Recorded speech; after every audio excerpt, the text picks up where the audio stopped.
All right, everyone. Thank you for joining us. We're going to go live in just a minute. We're going to get one last thing settled, but thank you for joining us this morning.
All right. Good morning. Good morning. Good morning. Excuse all the technical difficulties that we've had this morning.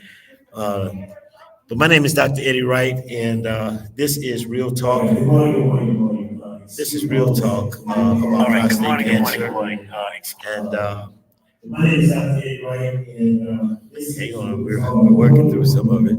This is Real Talk right now. All right. Well, I don't think I need this. Turn it all the way down. All right. So are we okay now? Can everybody hear me in the room? You guys can hear me on our live feed. Hopefully you all can hear me as well. And everything is great. All right. Once again, I'm Dr. Eddie Wright. And this is Real Talk about prostate cancer. We can win.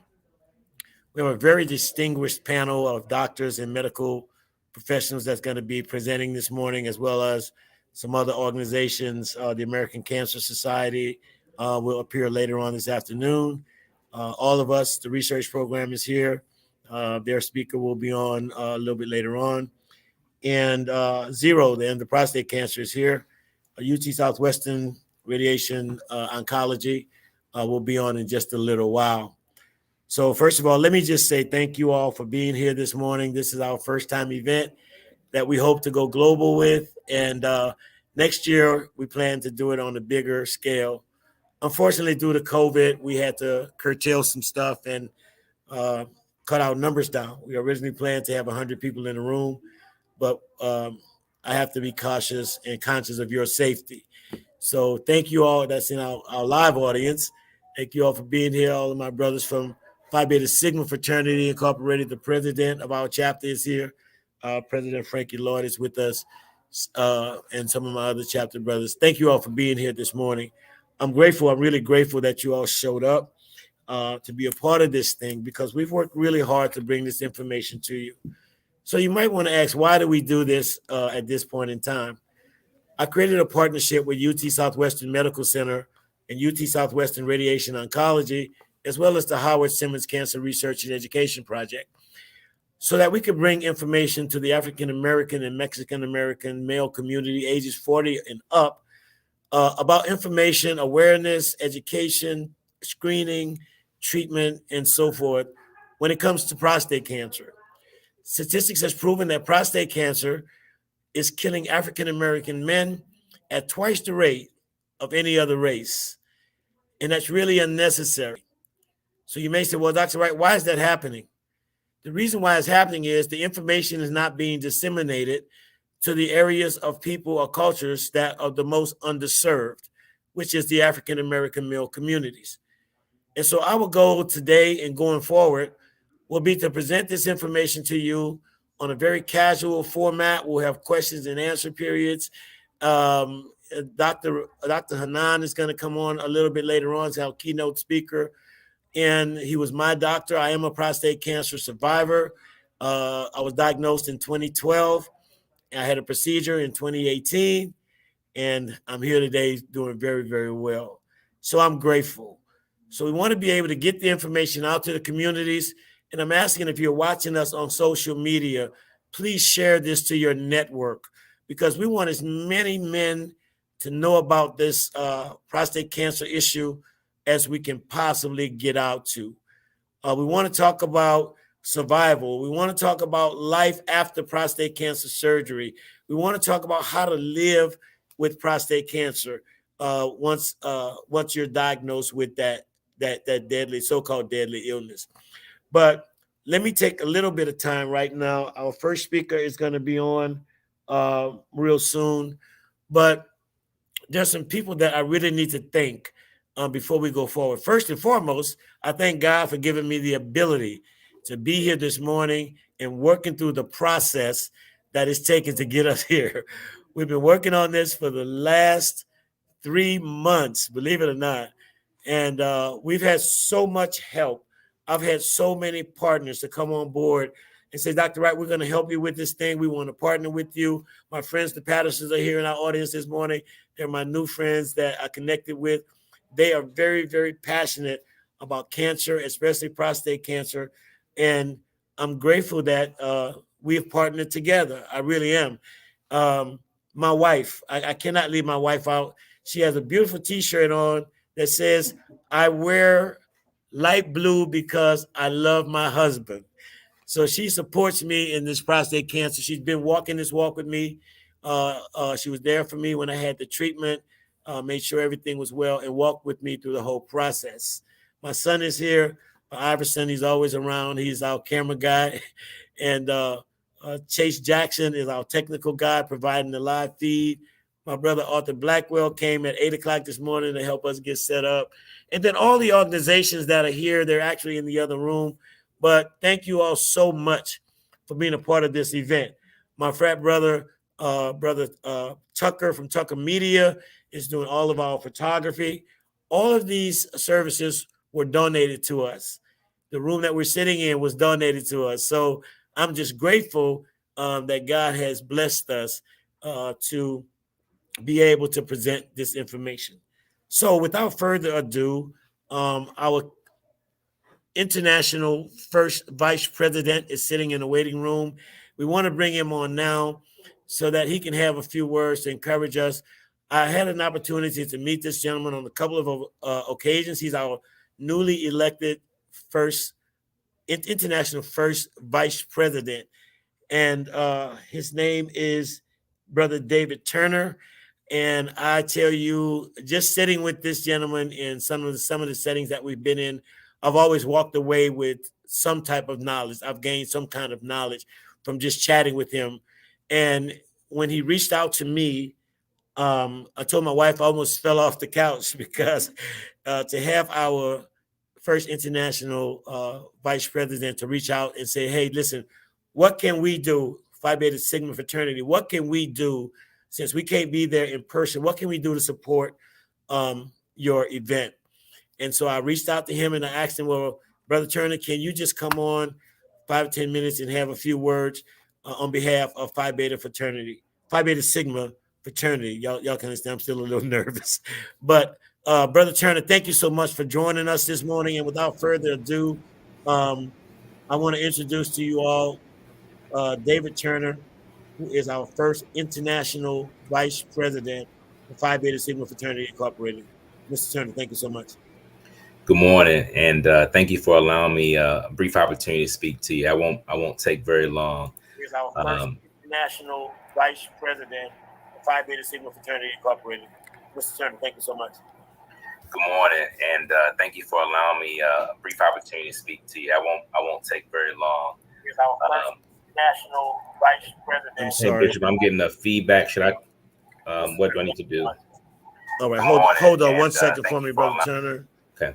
Okay, so I'm taking this the volume coming out of here because they can't hear, so they're gonna have to turn the volume up in there, right? Yeah. Okay, Iverson, you turn the volume up in there. Just a little bit. Don't do it that loud. All right, so here, take this off. Oh, that's where the feedback is coming from. Probably. All right, you're good now. Try it again. All right, Brother Turner, let's try it again. All right, we good now? Yes, we are. Yeah. Okay. Well, feedback. Great. Again, good morning, and thanks for allowing me a brief opportunity to come before you this morning. Certainly, as first vice president for the fraternity, that assigns me a responsibility for membership, and I view that charge as not just a responsibility for the financial head count of a brother, but for the whole member. His personal well-being. And so, as we talk about health issues, health disparities, certainly the health of our members is extremely important to me. And then as a fraternity, our mission is to serve the communities in which we live, work, and play. And so with health disparities among our population, specifically prostate cancer, from which Black men are at least twice as likely to die versus our Caucasian counterpart, then it's our responsibility to educate. And so the offer and invitation to come here, absolutely, in order to assist, is a responsibility of mine, both as first vice president for our membership, but also as a Sigma man in general. I'll actually be 51 years old this year. And I'll be honest, I find some of my required medical screenings uncomfortable. But I have a wife, I have 2 daughters, and a son. I have an elderly mother who'll be 80 in a few weeks that relies on my support. So I share with men that if you can't find the motivation to be proactive with your health, with your screenings, with your diet adjustments, with your stress management, for yourself, just take a look around at the people that depend on you and do it for them. So again, I'm looking forward to the sessions today. I thank you for the invitation, Brother Wright, for your passion on this topic. Certainly the panelists today for sharing your time and your expertise. And also kudos to those of you who are in attendance, understanding the importance of receiving and disseminating this information throughout our communities. So I'm looking forward to a great day. God bless you all. Have a great session. All right. Well, thank you very much, Brother Turner, for joining us from our international headquarters in Washington, D.C. I know you're a very busy man, but I thank you, sir, for taking out the time to join us today. So just so that we'll all stay relatively on schedule, because we have some wonderful panelists that are going to be speaking to us today. I want to take some time to introduce this next young lady who I met at UT Southwestern Medical Center when I started going through my process in 2017. not only was she my nurse practitioner, but she became my friend. Because I don't know if any of you all have ever been a part of the UT Southwestern Radiation Oncology um, team over there, if you had treatment there, whatever. But when I went, everybody was so friendly to me, made me feel that I was going to make it through this thing. Because quite frankly, guys, I was really afraid. You know, anytime you get the call from your doctor to say that you have cancer, it blows your mind. And I was on my way to Jamaica in 2012, and I got that call while I was waiting for an airplane in Mobile, Alabama, and it almost completely ruined me. I didn't know what to do. I didn't know where I was going to go. I have kids, grandkids. Am I getting ready to die? Because I don't know anything about prostate cancer. So that's one of the reasons why we want to do this today. So when he called me and told me I had this cancer, when I got back from vacation, I went to they sent me to Palo Alto Medical Foundation in California, met with a wonderful team of medical professionals. They diagnosed me. But watch this. Throughout that period of time between 2012 and 2018, I ended up having 6 biopsies. No one should have that many biopsies. No one. And now you think going in for a prostate exam is uncomfortable? Try having 6 biopsies. All right. But I did whatever the doctors told me to do. And when it came time for me to take it to the next level, they sent me to UT Southwestern Radiation Oncology, where I met Tamara Dickinson. She was wonderful. So she went from my nurse practitioner to my sister. She's like my sister. And I'm telling you, we've walked each other through some time. We both went to school at the same time. And she assured me that, look, you're going to make it through this thing. And that's what we all need. If you go to a medical professional that is not making you comfortable, then you need to change your medical professionals. All right. Now, I walked away, unfortunately, and I left the folder at home that had Tamara's bio in it. But I can tell you this. She has a resume that's about a block long. She's very highly respected in her field. She sits on several boards. She works with organizations all over the United States. And I'm really proud that she's not only my friend, but my sister. And so without further ado, I want to bring Tamara on now. Tamara, thank you so much for being here, my friend. And I really appreciate you. Already know that. I really appreciate you.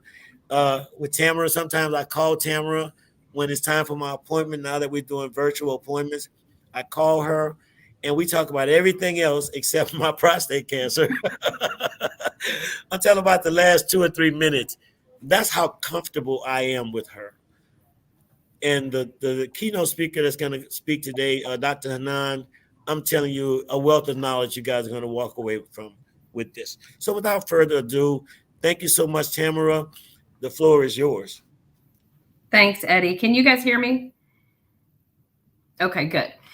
So, yeah, I have spent about 30 years of my life making a career in urine. So there's not a lot of people that can probably say that to you, but that's what I've done. And about 5 years ago, started working with Dr. Hanan after I graduated from nurse practitioner school, and have been there now about 5 years. So I've worked with prostate cancer, benign prostate disease, female urology, neurourology, all that sort of thing before Dr. Hanan's team snatched me up from the urology department.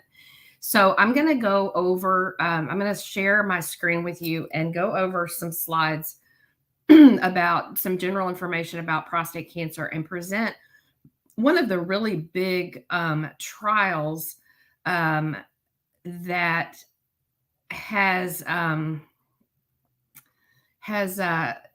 really evaluated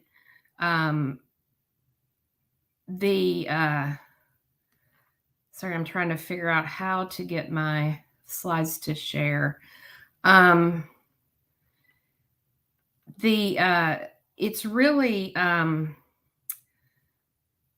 really evaluated the different aspects of prostate cancer treatment and the patient outcomes. Chase, I'm not sure where you are, but I'm having issues trying to share my screen. Oh, there we go. Okay. Check the. Okay, I see it. I got it. Okay. Different than what I'm used to. I'm used to doing it in Zoom. So this is our radiation oncology building, the first phase. We now have phase 2 open. And like I said, I've been there about 5 years. It'll be 5 years in March. And we moved into this building. It'll be 5 years in April. Phase 2 just opened just a few months ago, getting that up and going with some very interesting new technology. So prostate cancer is the most common cancer in men other than skin cancer. There was close to 200,000 cases diagnosed in 2020. Interestingly enough, throughout the pandemic, there has been a decrease in diagnosis of cancer overall because of not wanting to go for therapies, or for treatments, or for visits, or for diagnostic procedures, things that were postponed because of the pandemic. So before we had the PSA, or the prostate-specific antigen, which is a blood test, prostate cancer was diagnosed often because it's asymptomatic. You don't usually have symptoms. So most of the time, prostate cancer was diagnosed when it was already metastatic. So when it had already spread to usually bones or other organs. But in 1986, the FDA approved the prostate-specific antigen blood test, which is a marker for prostate cancer. And that blood test has increased the diagnosis has decreased, the diagnosis of advanced cancer by 80%. So we're catching prostate cancer very early on with the use of this blood. It's a simple blood test. There's been a lot of controversy with some of the the task forces here in the U.S. about the controversial guidelines of how often, when you should do it, and things like that. But most of us in the field, 45 for African American, prior family history, first degree relative, start at 40, otherwise 50. And prostate cancer does not discriminate. So I don't know if you can see my markers, my little pointer here, but these are some people with very, very familiar faces. Actors, Harry Belafonte, had the pleasure of meeting him once at a urologic nursing meeting. Amazing man.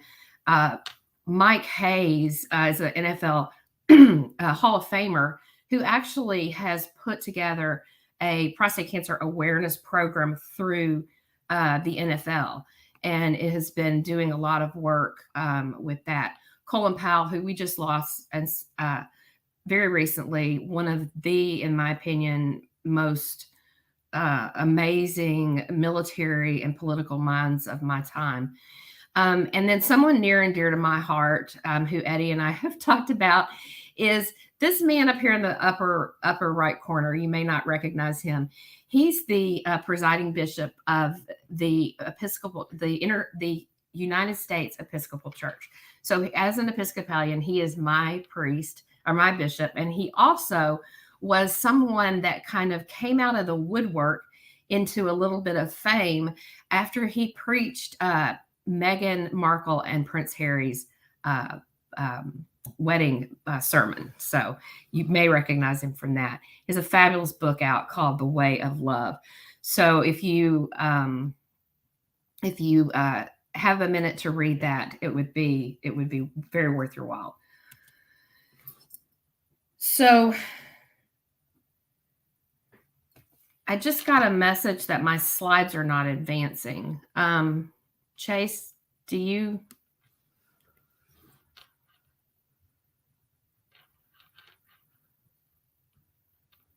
Your slides are good now. Go ahead. They are? Okay.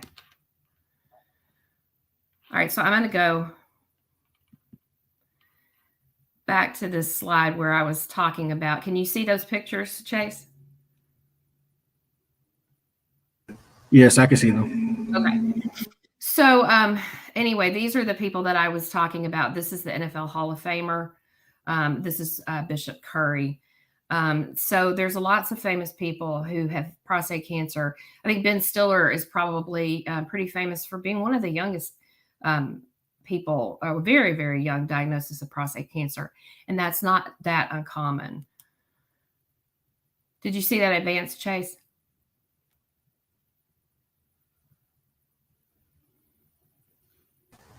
I'm still on the slide that says does not discriminate. Okay, I don't know why they're not advancing. Can you see it like that? Yes. Okay, so I'm going to have to stay out of the slideshow feature because it's not wanting to advance when I'm in the slideshow feature. So I apologize for that. So this is a very busy slide, very difficult to see, but it's basically just to show you guys the classification of prostate cancer staging. So we have all these varying degrees that we stage the tumor itself. If it is confined, if it's outside of the capsule of the prostate, if it's metastatic and gone to other parts of the body or outside the prostate, nearby regional lymph nodes, and again, distant metastasis. So this is how we stage prostate cancer. It's very busy, but just to let you know that there's a complex method in which we do look at the different organ confinement and help guide people in their treatment process. So this is where the prostate sits in the pelvis. And again, this is where we would do the rectal exam. And you can see you're only really getting an exam of part of the prostate. You're not really examining the whole prostate, which has made the PSA measurement extremely valuable. So this is the normal. So the bladder's here. The urine channel comes through here where you urinate through. And then this is where the prostate sits around. It sits around the urethra, the urine channel, kind of like a donut, which when it becomes enlarged causes the problems with difficulty with urination. And then the lymph nodes and seminal vesicles are here. That is what carries fluid for the ejaculation. So very confined, small cancer, much more cancer still confined, much, much more cancer beginning to kind of escape from this, what we call the capsule of the prostate, and then much aggressive into the lymph nodes outside of the prostate itself. So there's something called Gleason scoring, and that was developed, surprised by Dr. Gleason, and it describes the aggressiveness of the cancer cells. So the lesser the Gleason score, the better, the lower risk the cancer is. The higher the Gleason score, the higher risk the cancer is. So one of the things that they look at, and this is a pathologic diagnosis. So this is from the biopsy or from the, if you have the prostate removed, pathologists look at it under the microscope and they evaluate these little cells. And these are very well defined. You can see where their margins are. These are the lower Gleason score cancers. The more undefined they get, the higher the score. So by the time you get this is very undefined and very, very more aggressive types of cell mutations that you're seeing.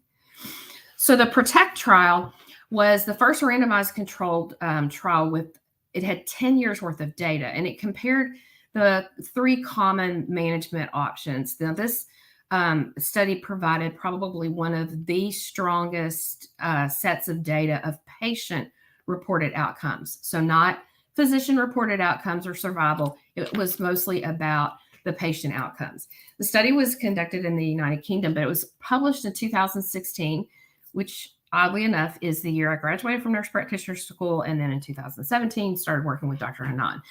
But it was published that year in the New England Journal of Medicine. So it actually was a huge trial. You can see the numbers of men. So there were 3 arms to the trial. One was an active monitoring, or what we call a lot in the United States, the active surveillance model, where the patients are followed and not actively treated initially. That was 545 men. 553 men were randomized to the open retropubic nerve sparing radical prostatectomy. So they had their prostate removed. These are all lower risk organ confined prostate cancers. And then 545 men were randomized to the radiotherapy arm, which included some androgen deprivation therapy, which is a testosterone blockade, much like what they use estrogen blockade a lot in breast cancer, which you may be more familiar with.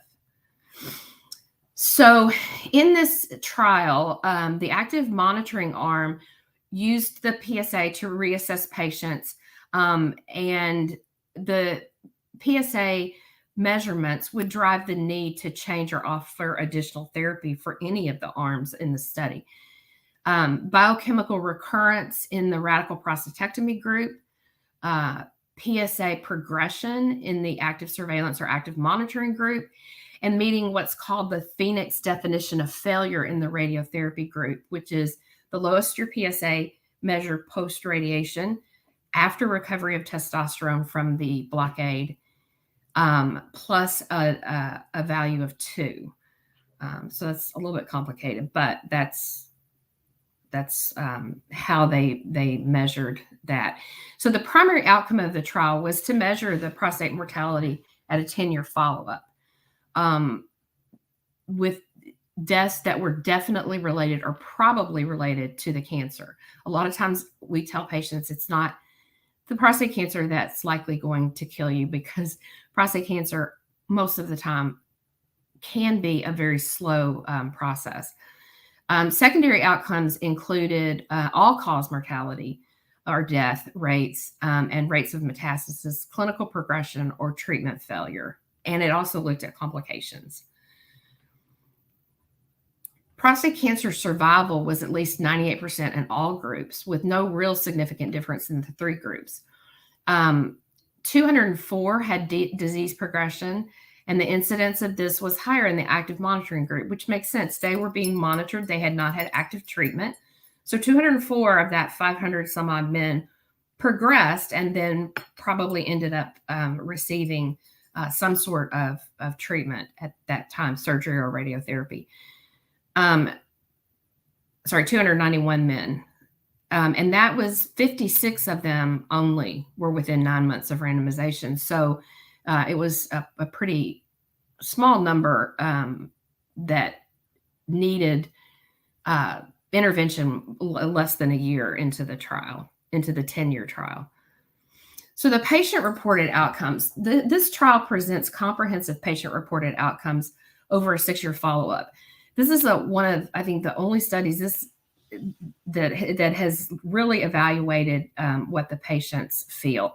And the outcomes included urinary bowel and sexual dysfunction, as well as kind of quality of life, mental health, and overall health evaluation. So there were 4 key domains that they looked at: urinary, sexual, bowel, and overall health. And they were evaluated via questionnaires that have these extremely strange letter acronym names. These were completed at diagnosis 6 months after randomization, 12 months after randomization, and then once a year for 10 years. So there's a lot of data there. So the first was the urinary function. Prostatectomy had the greatest negative effect on urinary function, creating urinary incontinence at 6 months, and remained worse at every single time point following. Radiotherapy and active monitoring, excuse me, had little effect on urinary incontinence. Pad use increased with the prostatectomy group, so absorbent products for urinary incontinence, from 1% at baseline, so prior to treatment, to 46% at 6 months. So most of the, almost half the prostatectomy group was using some sort of absorbent product for urinary leakage. At year 6, 17% of the men in the prostatectomy group were still wearing pads, 8% in the active monitoring group, and 6% in the radiotherapy group. Now, some of this could be, unfortunately, related to decline in urinary function as we age. So the urinary symptom bother, so irritative symptoms, urgency, frequency, getting up at night, things like this, were worse in the radiotherapy group at 6 months. So these were not things like urinary leakage, but they returned closely to baseline at 6, over time. Urinary frequency remains similar in all groups. Again, could that be related to change in bladder function as we age? Possibly, as well as the nighttime urination. Nighttime urination is a very difficult, in the older population, nighttime urination is a very difficult thing to treat and to manage. It's one of the worst problems that urology and continence professionals face. So domain B, or the second domain, was sexual function. Erectile function reduced from baseline in all men over time, but remained worse in the prostatectomy group at all time points. And what improved potentially over time in the erectile function group. In the active monitoring group, 41% reported erection sufficient enough for intercourse at year 3 and 30% at year 6. So changes in health can affect this as well. Diabetes, high blood pressure, all of these sorts of things. So it's hard to know what was teased out in this, but you can see these differences. And I hope that this will be available to you guys in some sort of PDF form or something post after this course, so you can have it to review at a later date. It's a lot of information to discuss in a very short period of time. So bowel function evaluated bowel function and bother scores. So fecal incontinence or bowel leakage, bowel urgency, constipation, diarrhea, rectal bleeding, those sorts of things. Unchanged in the prostatectomy and active monitoring group. The radiotherapy group had more issues with bowel function, loose stools, rectal bleeding can be a side effect over time in the radiotherapy group. So blood in the stools increased in the radiotherapy group after 2 years. And bowel bother scores were slightly worse in the radiotherapy group, meaning loose stools, fecal urgency, and some things like that. There were really, in all 3 of the groups, no real significant differences in physical mental health scores, general health scores, or function scale scores. Sorry, the slideshow is not working. I apologize. So all the groups had very high similar survival rates. The patient-reported outcomes were an unbiased comparison of the 3 treatment groups. There was significant urinary and sexual function effect on the prostatectomy group, negative effect in sexual function on the radiotherapy group could be related also to the testosterone suppression that they received with the androgen deprivation therapy. Overall changes in the active monitoring group were likely, as I said, age-related changes. So strengths of the trial was that it included radiotherapy and it used validated patient-reported outcomes. They had very high response rates, so the follow-up was very good, and it was very very easily reproduced generalizable trial. But the weaknesses of the trial was that the protocol was developed approximately 20 years ago. So when you develop a protocol and you put it through a 10-year trial, the protocol was developed a long time ago. So since that time, we've had improvements in diagnostic evaluation and surgical techniques, which I'm going to talk about really briefly. The other issue with this trial was it was in the UK. And so it was a largely Caucasian recruitment, and that it was not very diverse population. So that was definitely a limitation of the trial. The authors readily admit that. So briefly, this is our team at Radiation Oncology, UT Southwestern. Very few centers have our breadth of knowledge, expertise, and treatment options. And this is Dr. Garant, Dr. Hanan, Dr. Folker, who unfortunately left our department this year, went back east to be closer to family, myself, and Dr. Desai.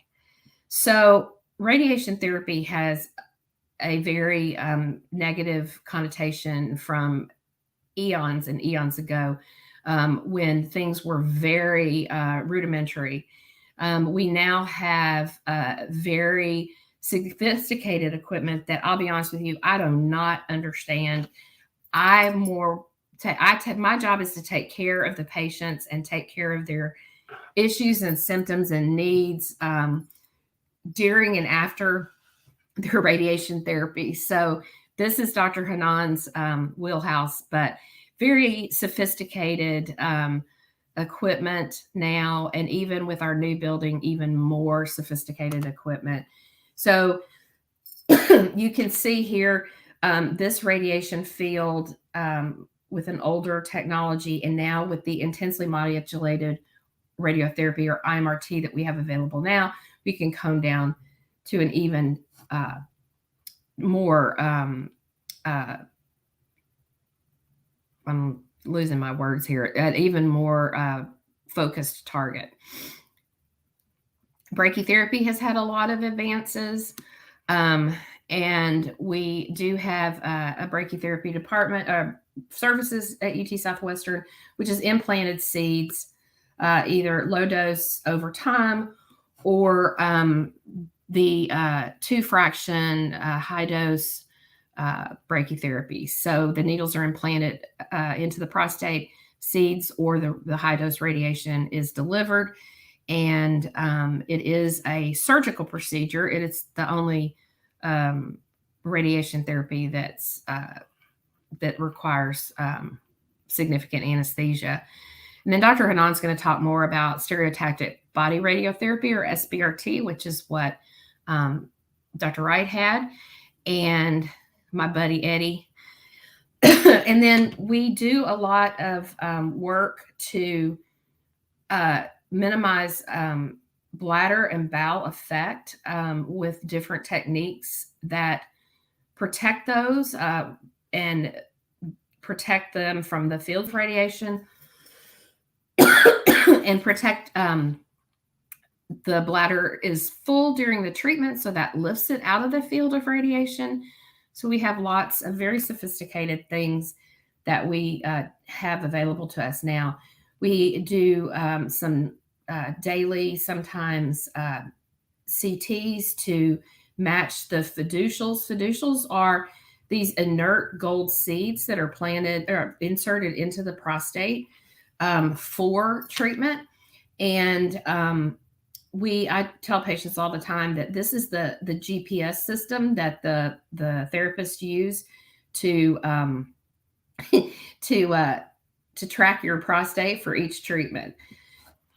So, as I said, my goal and my practice is follow-up and survivorship, managing symptoms, concerns, side effects, monitoring for disease recurrence.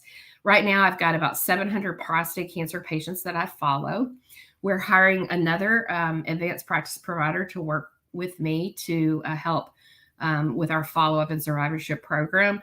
And the follow-up for prostate cancer is generally every 3 to 4 months for the first 1 to 2 years, then every 6 months through year 5. After that, I have some patients who don't follow with anyone else, oncology or urology, so they want to just keep seeing me every 6 months. Some follow up with urology or medical oncology, and so we kind of rotate and alternate those visits. So that was a lot of information. Again, I hope these slides will be available to you guys afterwards. And I know that I think Eddie had some time for some questions. So that's this is my family, other than my husband, who I hope is there with you now at this point. He got lost. And these are my sweet little babies that are our family. So I would be happy to answer any questions if you have any. Again, that's a lot of information. All right, that's great. Thank you so much, Tamara. So Tamara was talking about the SBRT, at which the time when I got the process, that's the treatment that I went through, SBRT. And like I said, at that time it was a clinical trial. It's going much, much further now. And, medical people have these block loan words that takes me 3 years to learn how to pronounce, but the seeds that she talked about, right? I think it's fiduciary seeds. That's the treatment that I had. So those seeds are implanted near the prostate wall, if I'm not mistaken. No, those seeds are the GPS. So that's the tracker that we use to position for every treatment. That's not the actual therapy. Okay. So she talked about, going through radiation. And let me tell you something. Some of this stuff is very, very uncomfortable, right? So I went through 5 treatments of radiation with this therapy, where with some others, guys go through 30 and 40 radiation. Some has to have chemo and stuff like that. But I didn't have to do any of that. And, again, I give God all praises for that, because, when you go through this kind of stuff, man, you're listening to people that's having 20 and 30 and 40 treatments of radiation. That's scary. And then when that doesn't work, they go to chemotherapy. And 9 times out of 10, if I'm not mistaken, it's really because men fail to go and get screened. So that's why I wanted to gather you all here today, both in person and in a virtual experience, so that you can understand the seriousness of going to get screened, guys, going to get tested. We have to erase. When I talked to Tamara in the beginning, when we were putting this thing together, she asked, well, what do you want to say? What's going to be your message? So the message is to erase some of this false narrative that's out there. The machoism. We got to stop being such big men that we won't go to see our doctors and have our prostates and our colons examined. Listen, I'm just a real transparent kind of guy. So if you go in a man, trust me, you're coming out a man. Amen, somebody. Let me start preaching it. Let me tell you something, Eddie. Okay. We didn't wake up with this morning wanting to do that either. Okay, that's right. I mean, it's an uncomfortable experience on both sides of the chair, right? So watch this. This is a 3-second exam that can save your life. I've had friends. One of my best friends, as a matter of fact, died about 4 years ago, 63 years old, from prostate cancer, because that macho thing, man, ain't nobody getting ready to do. Yeah, well, look, it's a very, very intrusive exam, and it's uncomfortable, but it saved my life. Does that make sense? And so I'm not trying to, yeah, I am. Maybe try to put some fear in your heart that if you don't go to get these exams and you come down with prostate cancer, it's nobody's fault but your own. But you have to be considerate. Consider your wife. Consider your children. Your siblings. It makes sense. This cannot be a just me kind of situation, right? Well, and it's not just your blood family, Eddie. I mean, we talk all the time with our friends that we're really close to, this big group that we run around with, that we're the family we've chosen. Right. Yeah. So, I mean, make the appointment. That's all I can tell you. Make the appointment. If not for you, man, make it for your kids. Make it for your wife, right? The last thing I want to do is to have my wife and my kids suffer because I was selfish and wouldn't go get this exam. You know, my daughter just walked through the door. She and my pastors are here. They walked with me. So we have to have a team. They walked with me through this entire process. My pastor and my daughter, they drove me to appointments. They drove me when I had the treatment. So we have gone through this, just like Tamara said, as even an outside family. Does that make sense? And so at some point, and I'm going to drive this thing home until somebody gets it, call your doctor, make an appointment, have your colon, have your prostate examined, guys. And listen, here's what I found out recently. I found out that women can actually carry the gene that causes prostate cancer. And let that marinate for a little while. Everybody looking at me crazy. Do the research. Listen, I sat, and my wife can attest to this, I sat in front of my computers for hours upon hours doing research on this subject because I'm that passionate about it. I really am. Because if we can save one life from this live broadcast, then the job is done. But why just say one when we can save thousands? That's why I'm so passionate about it. And so sometimes I have to sit back, control my emotions because I get so emotionally involved, so emotionally wrapped up in it because I don't want to see anybody die from this thing. I have brothers in the audience, some of my frat brothers. They were like, Brother Wright, man, we're glad you're putting this thing on because I'm dealing with issues of prostate and I need to get some information. All right? So not only do we have to get information, but we need some revelation. And so that's what this is all about. All right? So do what you have to do. Tamara, you are such a wonderful person in my life. I thank God for you. I really do. We've become so close. Bernie, wave your hand, Bernie. Wait, I have to open up because I don't want to get this wrong. Bernie said that he was going to wear his fraternity mask, Fiji, which is Phi Gamma Delta. So welcome, Phi Gamma Delta, amongst all of these Sigmas and Zetas. Thank you so much, even for allowing your wife to be a part of my life, because we spent some time together on the phones, and she's been wonderful to me. Thank you so much, sir. Yeah, can you imagine? Can you imagine living with Tamara? You go and get that test done. All right. Just so look, let me see where we are on the schedule. Dr. Nan is going to be on pretty soon. Anybody else have a question? Maybe a question in the audience? I know Chase is fielding all of the comments and questions. We're going to get all of your questions answered, whether we do it today or whether we follow up with you, but we're going to get all of your questions answered. Is that okay? All right. So with that, lunch is going to be served. The caterer should be coming back around 11:30. And I want you all to know that the place that we're sitting in, these two rooms, were donated by Mr. John Brown, who owns this building. He sponsored part of this program, Digital University. This is a wonderful place. He's got recording studios in here and so forth and so on. But with no hesitation, he said, he stepped up and he says, listen, I'll sponsor the building. All right. And then my really good friend, another sister of mine, they call her the real Chef Duke. She says, well, you know what? I'll sponsor all of the lunch because we need to promote our business. You guys are going to enjoy this lunch. I'm telling you, it'll be boxed because of COVID.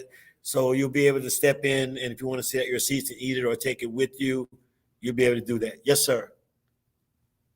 Next question to Ms. Dixon. What's the age limit for getting tested for prostate cancer? Tamara, are you still with us? And I'm not real sure.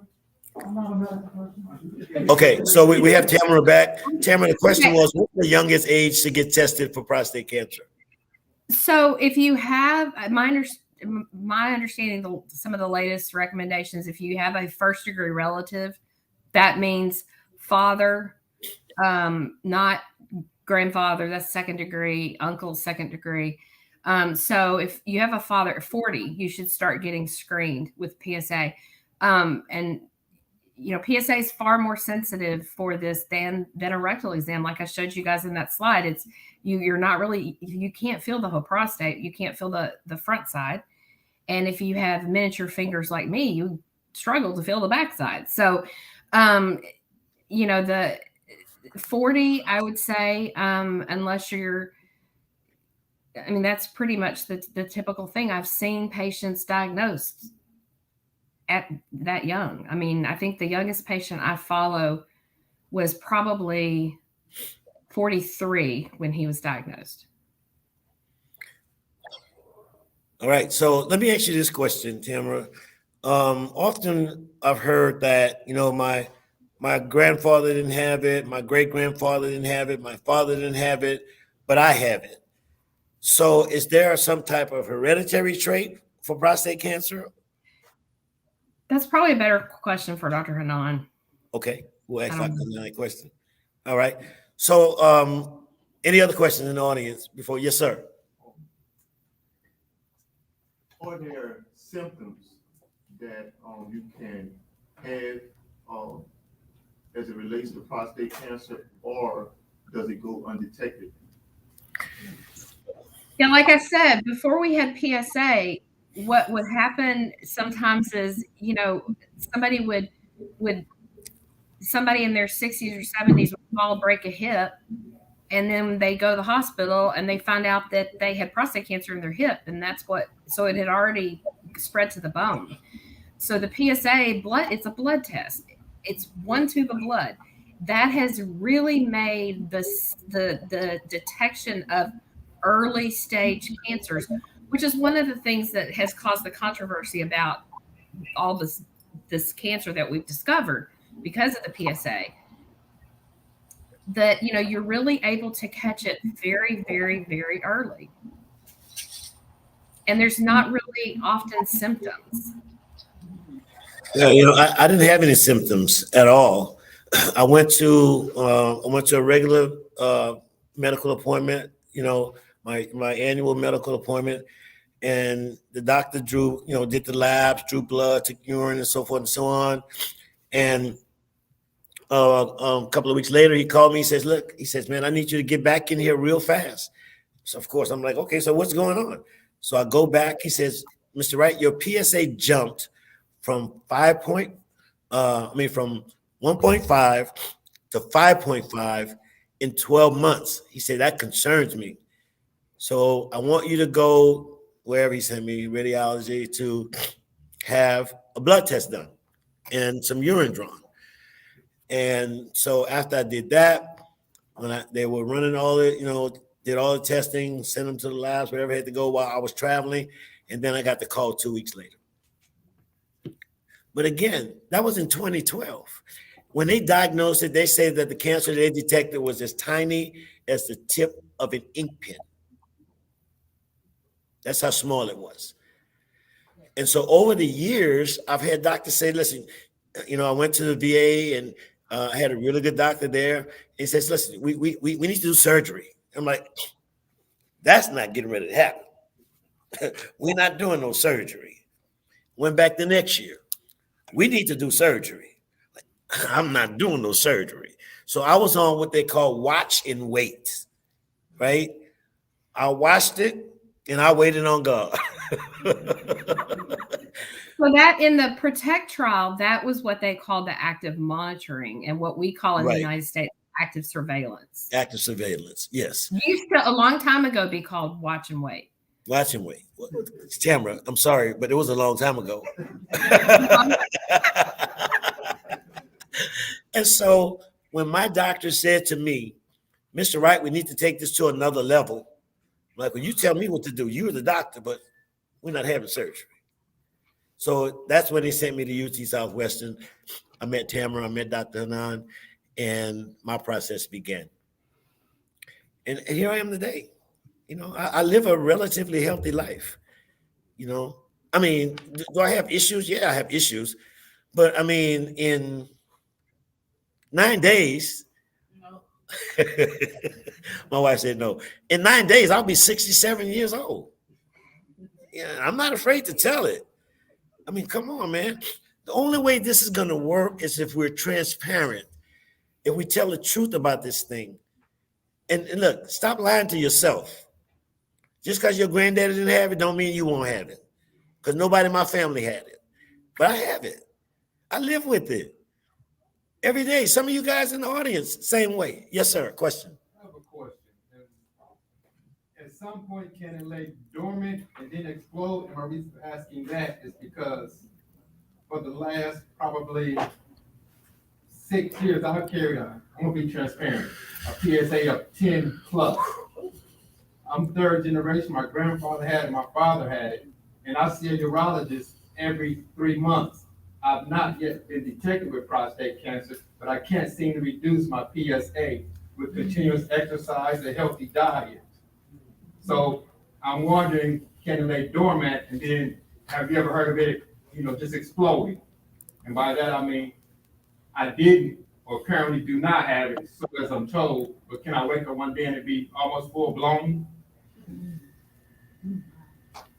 Have you had a biopsy? I've had 2 biopsies, I've had 1 MRI.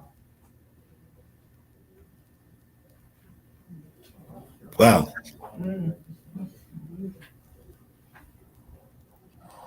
I think I worry it may be there and they haven't found it on the biopsy. Have you had an MRI fusion biopsy?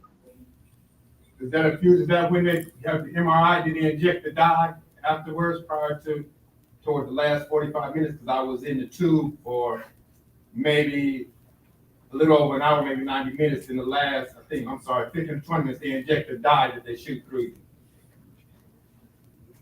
And It's where they actually take the MRI and the ultrasound for the biopsy and they fuse them together and do a targeted biopsy. That may be what needs to happen. And that's my reason for asking. I need to know what questions to ask. Yes, sir. I've been being consistent on that high PSA, and I do struggle. I mean, again, I'm transparent. I'm up probably 3 times throughout the night trying to get a constant flow. Yeah.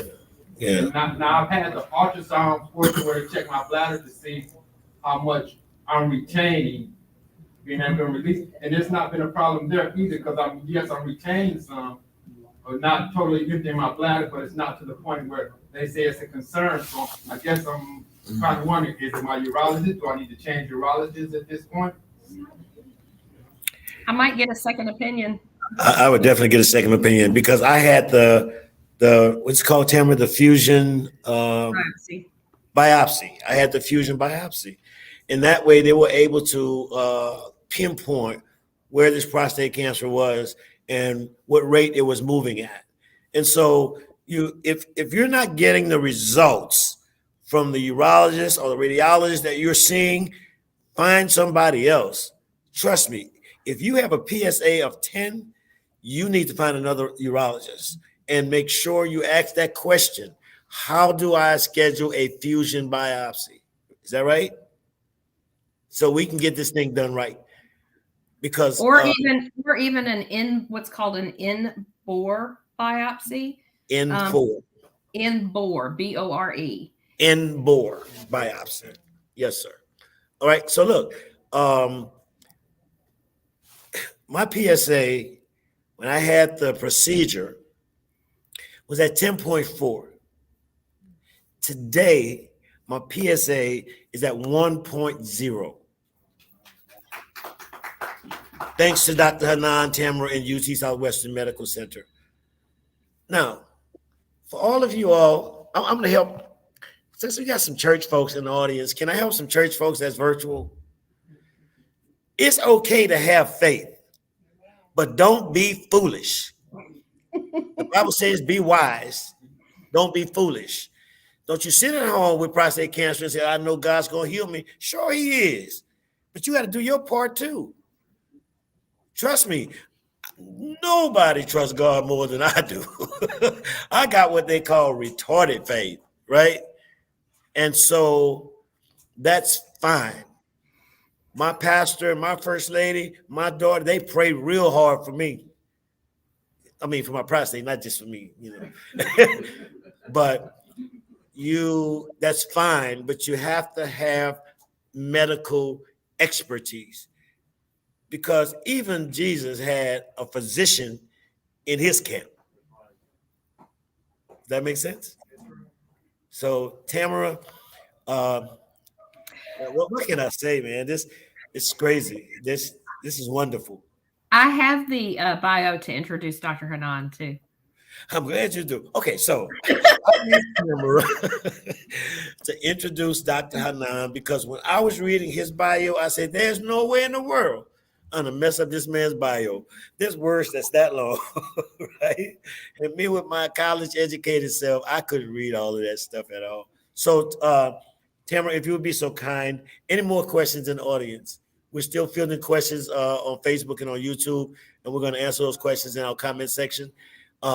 This information, Tamara, if you make that information available to me, then I will make sure that everybody that's here gets that information. I had put some slides in about the MRIs and the fusion biopsies, and I honestly don't know where those went. Okay. So I will update it with those slides back in there and figure out where they went, and then I'll send it to you. Okay, thank you so much. All right, so we're going to move along now. Tamara's actually going to introduce our keynote speaker. I think we're just a couple of minutes behind, but this guy right here, when I met him at UT Southwestern, man, look, this guy sat this close to me. Do you hear me? He sat that close to me, and he explained everything to me, step by step by step. And here's what I want to guarantee you. Statistics show that out of 100 men, only one will die from prostate cancer. The other 99 may die with prostate cancer, but not from prostate cancer. All right. And so we're gonna address that question once Dr. Hanan comes on, and because he's the one that can really answer it. This is another. I don't see him as often as I did when I first started going, but this guy, I'm telling you, he sat in a room with me and made me feel so comfortable. And guys, if you're dealing with prostate cancer, your urologist or your radiologist, that's the kind of doctor you want to have. Somebody that's in your face and that is going to be transparent and explain all this stuff to you. So without further ado, Tamara's going to introduce our keynote speaker, Dr. Hanan. And Dr. Hanan, thank you so much for being here with us on a Saturday. I appreciate it. All right, Tamara, you have the floor. Okay. So I have Dr. Hanan's bio. I'm going to introduce him to you guys. Dr. Hanan is associate professor and the chief of genitourinary radiation oncology service at UT Southwestern. He earned a combined medical degree and PhD at State University of New York at Brooklyn. His PhD research was focused on the immunology of pancreatic carcinogenesis. That must have been that word Eddie was afraid of. And he discovered a novel marker for pancreatic cancer during that time. He completed his residency in radiation oncology at Montefiore Medical Center and Albert Einstein College of Medicine in New York in 2011. Dr. Hanan specializes in radiation treatment of genitourinary cancers, including prostate, kidney, bladder, penile, testicular, and ureteral cancers. He is knowledgeable in a range of radiation techniques, including IMRT, IGRT, LINAC-based stereotactic radiosurgery, stereotactic body radiation therapy, and adaptive radiation therapy. As an expert in all of these areas, as well as leading researcher on the topic of immunologic effects of radiation treatment and immunotherapy in general, he holds 2 international patents and has authored numerous publications and books, presented his findings at symposium and conferences around the world. Dr. Hanan, I will also say, over the last 5 years, has been a very nice person to work with. Thank you, Tamara, for the kind introduction. And Dr. Wright, thank you for inviting me. Can you guys hear me and see my slides?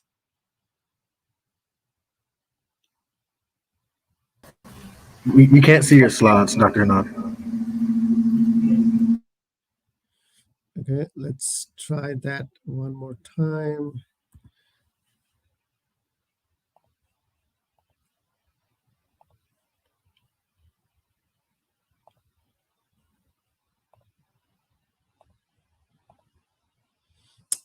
Okay, how about now? Yes, there we go. Okay. All right. So, and again, let me thank the organizers and Dr. Wright. It has been, of course, a distinct pleasure and honor to have taken care of you, and the same for all my patients. It's really an honor and privilege to take care of you. So today, I will talk about my favorite topic and my research on prostate cancer treatment and on stereotactic radiation.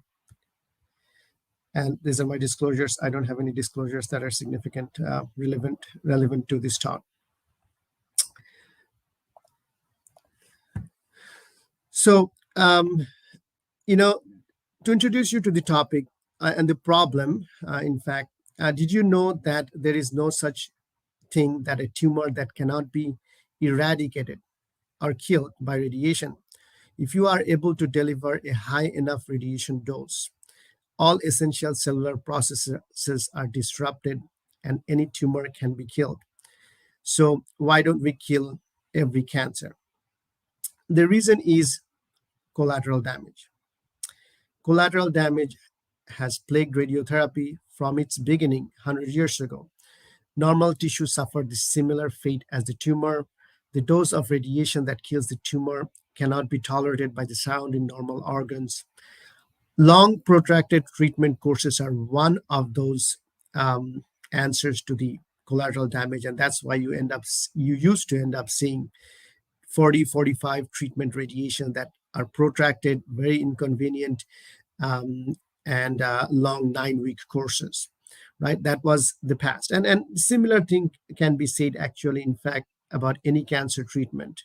The collateral damage is a problem in chemotherapy, in surgery, where it is damaging some of the muscles that control the bladder or the erection. Immunotherapy, where it is attacking the cells, normal cells, and not just the cancer cells. So collateral damage is a problem for any cancer therapy, but particularly also for radiation. But the question is, how do we focus radiation? Radiation, as you may know, is just like light. It's on the same spectrum of electromagnetic wavelength of light. Is just much higher energy. We use gamma energy. So how do we make it bend? How do we target a tumor that is seated deep in the body, but all surrounded by normal tissue without hurting the organs, right? The answer is magic. And today, I will take you behind the screen of the magician and show you exactly how it is done. I will explain you all these obscure terms that you have heard in your life: IMRT, IGRT, and we'll go through it all in detail. Okay. So first, the stereotactic radiation is one of the most advanced technologies that allows us to focus and make pinpoint radiation. It goes by multiple synonyms. You may have heard SABR, SBRT, CyberKnife, and Gamma Knife are also using the stereotactic technologies. So these are just different vendors or different variations. For the purpose of this talk, I will call it SABR. So SABR, the one thing to understand is not just one new technology, it's actually accumulation of technologies starting from 3D conformal radiation, then moving on to IMRT, ARC IMRT, IGRT, and tumor tracking, and many more. And we will go through each one of them. Okay, so you saw this picture in Tamara's talk. 3D conformal radiation is something that started almost back long time ago. So what we do there is so to explain you this slide, you have a CAT scan through the prostate. You see the prostate in the middle, and then in the behind is the rectum, which is right up against the prostate. On the sides, you see the bones. These are your hip bones, right? And when we depict a radiation plan onto the CT scan, we use color to show radiation. So red means hot, red means high dose areas of radiation, blue means low dose areas of radiation, and anything intermediate, which is a spectrum, is orange to yellow, are intermediate doses of radiation. So the color is actually showing the radiation dose. So here you have 4 beams coming from 4 directions, and the beams are radiation beams. They're open field, so radiation is coming that is uniform, and all of them converging on to the prostate. So you have 4 beams coming, and it is a box. So this is what we call the 4-field box. The box is the area of high radiation, and that is kind of focusing on the prostate. You see that the rectum is spared, most of it at least, but still the front portion of the rectum that is right up against the prostate is getting some of the red radiation. That's definitely going to have some side effects, the rectal side effects. So you can imagine that we can increase the number of the beams.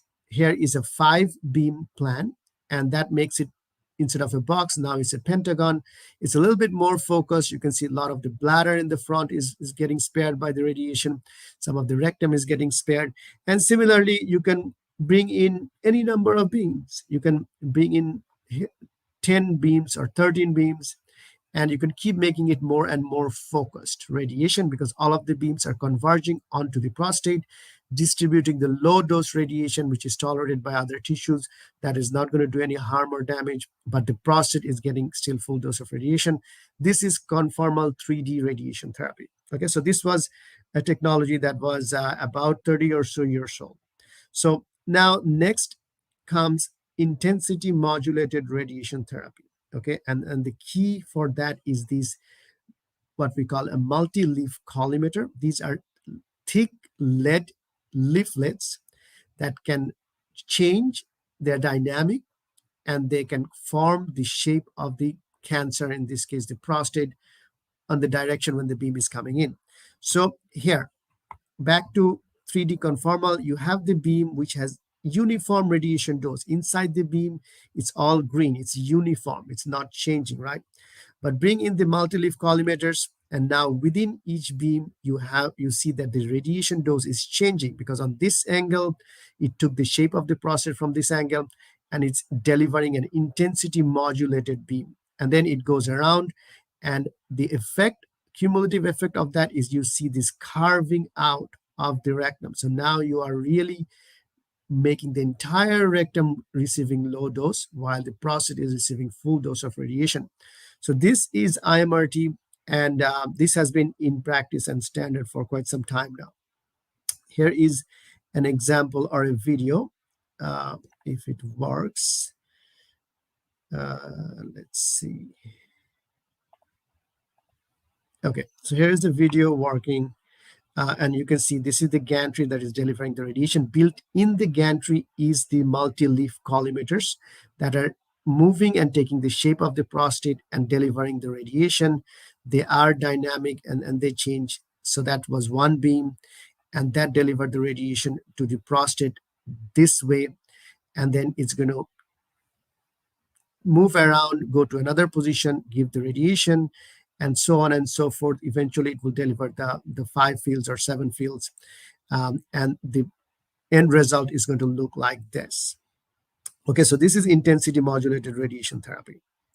Now, the next advancement on that is the arc IMRT. So you can imagine that if we are only delivering 10, 15, 20 beams, we are going to be very limited in terms of how long we take to deliver the radiation, and it will not be possible to deliver an infinite amount of beams, which is ideally what you want. You want to have an infinite amount of beam to make the radiation the most conformal, and that's what arc IMRT does. The gantry goes in a smooth motion around the whole target and delivers in one smooth motion, while the multi-leaf collimators are moving, taking the shape of the prostate or the tumor from each angle.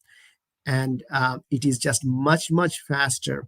And each prostate treatment just takes a few minutes by each of the arcs, and the results is infinite amount of beams from each direction and a very focused radiation. that are now sparing these nearby structures optimally.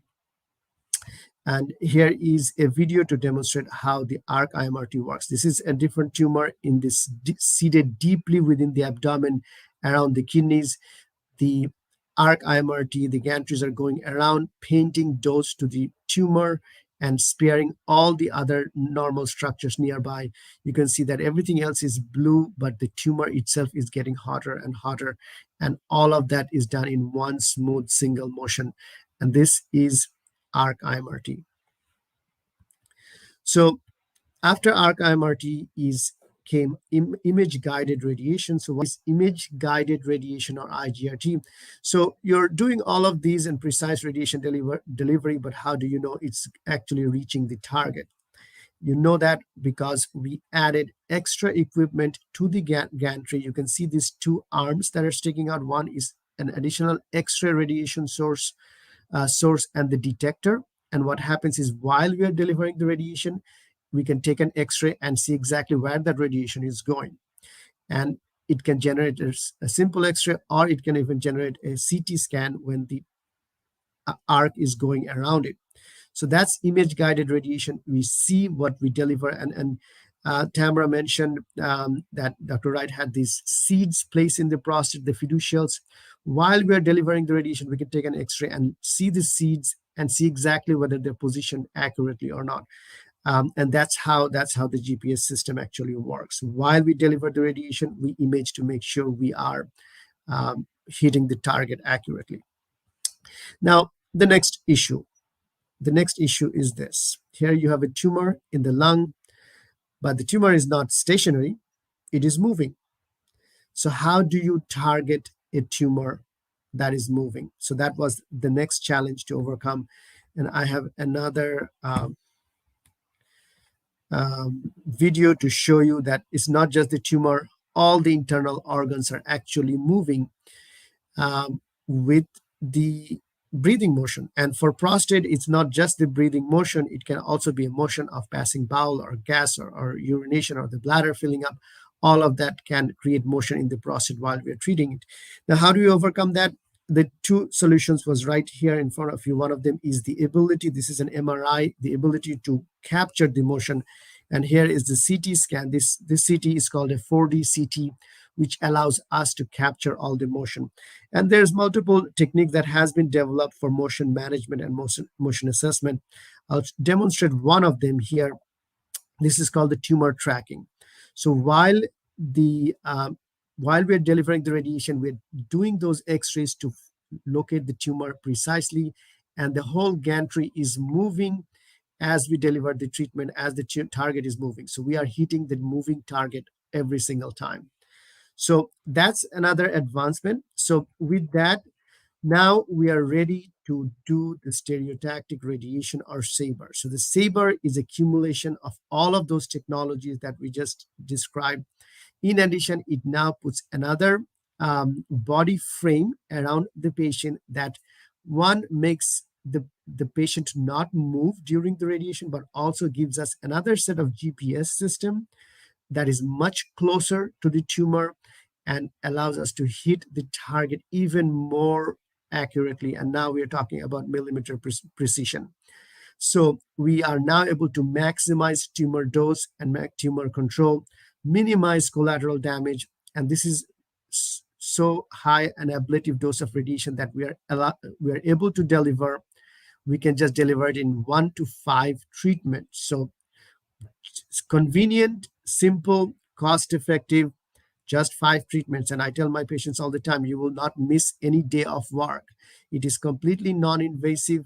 You come in, it takes about 30 minutes or so, maybe 45 minutes between changing and setup and changing back, and you're done. I have patients coming in their lunch break, get radiation, go back to work. Same day, 5 treatments, and your prostate cancer can completely be treated. And I'll show you the data in terms of what we can do and what we have done. So in terms of technology, UT Southwestern is completely state-of-the-art. Tamara mentioned that a bit. We have CyberKnife, we have Gamma Knife, we have pretty much all the technology, including the newer technologies that we recently acquired, which are MRI guided radiation and PET guided radiation that allows us to do just that, to cure the patients with utmost precision and accuracy. So with UT Southwestern, we have been a pioneer in the development and application of stereotactic radiation. We have had completed multiple clinical trials that have been funded by the federal government with NIH and DoD, CPRIT, American Cancer Society, and others. So here is what SABR can do for prostate cancer. So in our first clinical trial, that's the clinical trial Dr. Wright was mentioning, we enrolled 91 patients. We treated the patients with the 5 treatment stereotactic radiation that we developed, and the 5-year cure rate was 98.6%. One patient out of that 91 patient failed, and we investigated further why that patient failed, and turned out the prostate biopsy of that patient still showed a dead tumor, except a lymph node grew, which means that the tumor had already escaped by the time we were treating that prostate. So essentially 100% of the tumor that we have radiated, we have killed. To give you another example, for a different cancer, in a kidney cancer trial that was funded by American Cancer Society, we applied stereotactic radiation and the cure rate was 100%. So now how can we further improve the outcomes for the SABR? So one of the issues we had in this clinical trial was a little bit higher rates of rectal bleeding. And you can see that why in this diagram here, the rectum is right up against the prostate. It's right up against it. So small amounts of radiation was still going to the rectum, and it was still, patients were still developing, still low percentage, but they were developing rectal bleeding as a side effect. So the next advancement was to bring in device called the spacer, or a hydrogel spacer. This is what we implant at the same time when we're placing those 3 fiducial seeds as GPS. It's a 30-minute office procedure. At the same time, we place these hydrogel spacers. The spacers create a distance between the prostate and the rectum, and it actually dissolves by itself after 3 months. So 3 months it's gone. With the hydrogel spacer, we repeated the clinical trial. And here is a placement of how it looks in the MRI. You see that the prostate, you see the rectum, and you see that a good distance is created between the prostate and the rectum by this placement of the spacer gel. We repeated the clinical, a second phase 2 clinical trial, enrolled 44 patients, did this spacer and followed by this 5 treatment radiation. And the primary goal for this trial was to reduce high-grade rectal side effects. And the result is now we have brought down the high-grade rectal side effects to 0%. So then what else can we do? I mean, how else can we improve the outcome for SAVR? So the next thing to target was to reduce the sexual side effects of radiation. It was already fairly reduced with the pinpoint radiation. But here is the issue. In this cartoon, you see the prostate in the front, rectum in the back, and all of these are the neurovascular bundles, the nerve and the vessels that run on both sides of the prostate that are responsible for the erection. And you can see that even closer than the rectum, these are right alongside of the prostate. So that's the reason anytime the surgeons are trying to take out the prostate, they sever the nerves. And the same thing with radiation. When we focus the radiation still to the prostate, the nerves get radiation to some extent, and then you develop erectile dysfunction. So can we do a nerve sparing SAVR? So that's what we are doing right now in an ongoing clinical trial. We did some pre-trial planning on the patients, and we saw that we are able to have nerve sparing. You can see the prostate here getting full dose of radiation, but the blue region, which is the cold, so less radiation dose, is going to the neurovascular bundles. And this is feasible. So with that, we developed a randomized clinical trial.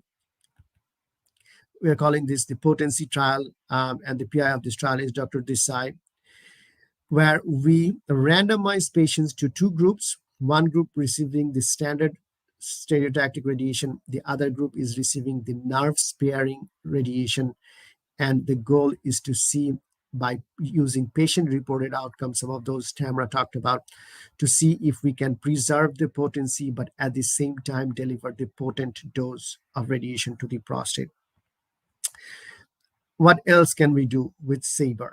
So now, low intermediate risk patients, the cure rate, as I mentioned, is high with SABR to 98%.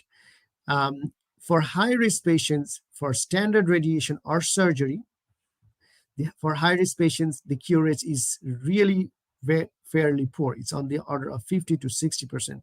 These are the high Gleason grade, high PSA more than 20, or T3, which means the tumor has invaded the nearby organs. These patients are really much, much more difficult to cure, and the cure rate suffers with conventional treatment to 50, 60%.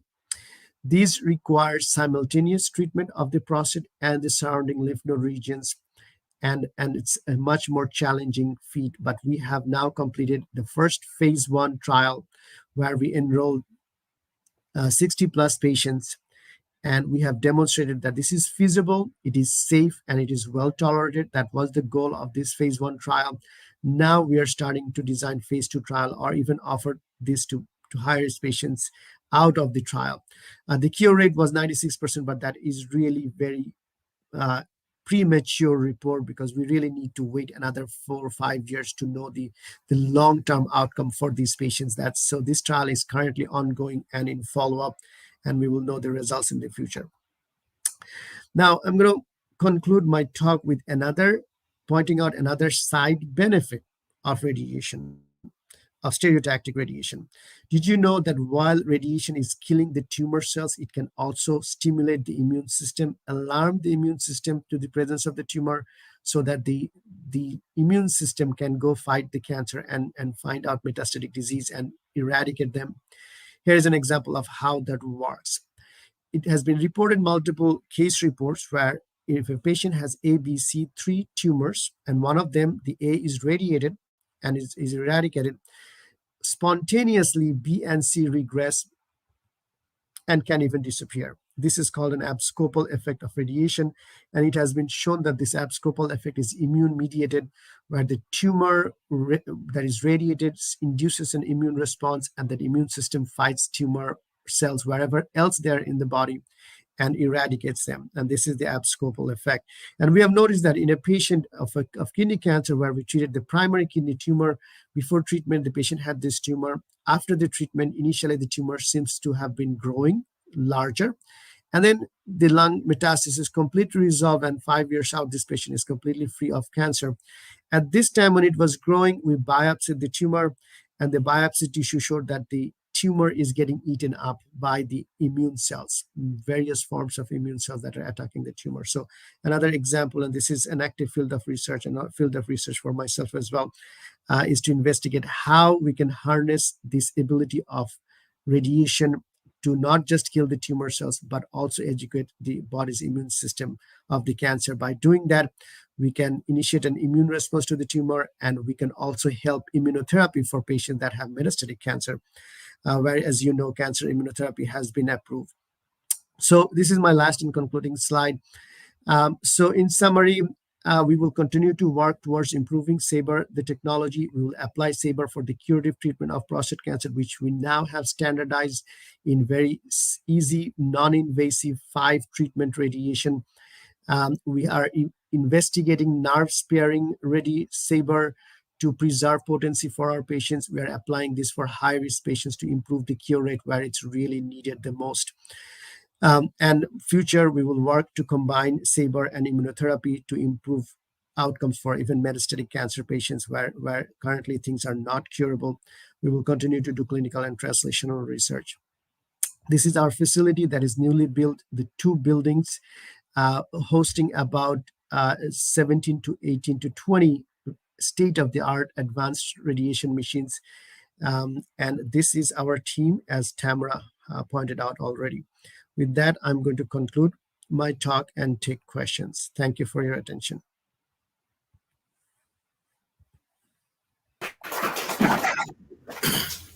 Thank you so much, Dr. Hanan. Any questions from the audience? I know we want to take a revisit your question from earlier. If you would just ask Dr. Hanan that same question about prostate cancer being laying dormant, because Dr. Hanan, this guest has a PSA of 10, but has not been diagnosed with prostate cancer. So can you address that Yeah, for us? absolutely. So,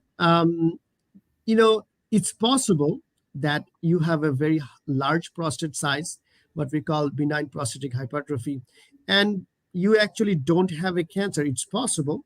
And as you know, with growing age, the prostate size increases, and larger prostate also makes PSA, not just the cancer. So it's possible, but I completely agree with what Tamara suggested. Consider an MR guided biopsy, consider MR in-bore biopsy, and now we also have a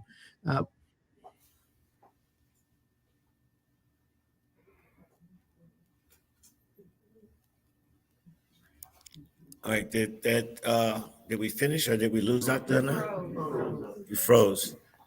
All right, so let's try to get Dr. Hanan back in. Y'all excuse this technology. It is what it is. So hopefully we'll be able to get Dr. Hanan back and finish answering those questions. While we're waiting, just want to let you guys know that over to my left, to your right, the real Chef Duke, my sister, is here, and lunch is being provided. Okay, we have Dr. Hanan back. I'm sorry, I think That's my right. internet connection went off a little bit. Don't worry. I don't know how much you heard, but I mentioned that, yes, it is possible that you have a very large prostate that is producing the PSA, so your PSA is high and you don't have a cancer. It's possible, but we still need to be vigilant. I agree with Tamara's recommendation of considering MR-guided biopsy and in-bore biopsy. We can also consider a PET PSMA scan, but that may be a little bit premature. But one thing is, at UT Southwestern, we have a very high-resolution endorectal coil MRI, where they place a magnetic coil in your rectum to get very high-resolution pictures. I would highly encourage you to consider that as well. And with that, if there is no cancer found, then that's perfectly fine. You can keep monitoring this. You good with that? All right. Any other questions here? I'm sorry. There was another question mentioned. I can address a few other questions that was asked before. So one of them is about symptoms. And yes, prostate cancer oftentimes does not have symptoms, and PSA is a much better measuring tool. So I encourage you to start getting your PSAs done, even if you don't have symptoms. But of course, if you have symptoms, for sure. There's another question I remember that asked about my grandfather didn't have cancer, my father didn't have cancer, why did I have cancer? And the answer to that actually is something that Eddie mentioned before. Many patients die with the cancer without knowing that they have cancer. So it is possible that your grandfather had cancer. Remember, back then, we didn't even have the PSA test, so we didn't even diagnose them, and they died of natural causes. So that can happen as well. But at the same time, there are hereditary genes that we know that can be passed on from your father to your grandfather. And it happens more when you have somebody early, younger, like in the 40s, that are developing cancer. That's when you should be alerted that you may have a gene. But otherwise, prostate cancer is a cancer of age. So the older you get, the higher the chance that you can have cancer. And not all the time it needs to be treated. That's why the option of active surveillance is there. But you still want to be vigilant.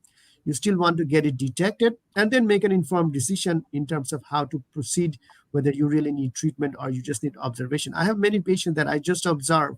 We're just measuring PSA every 3 to 6 months.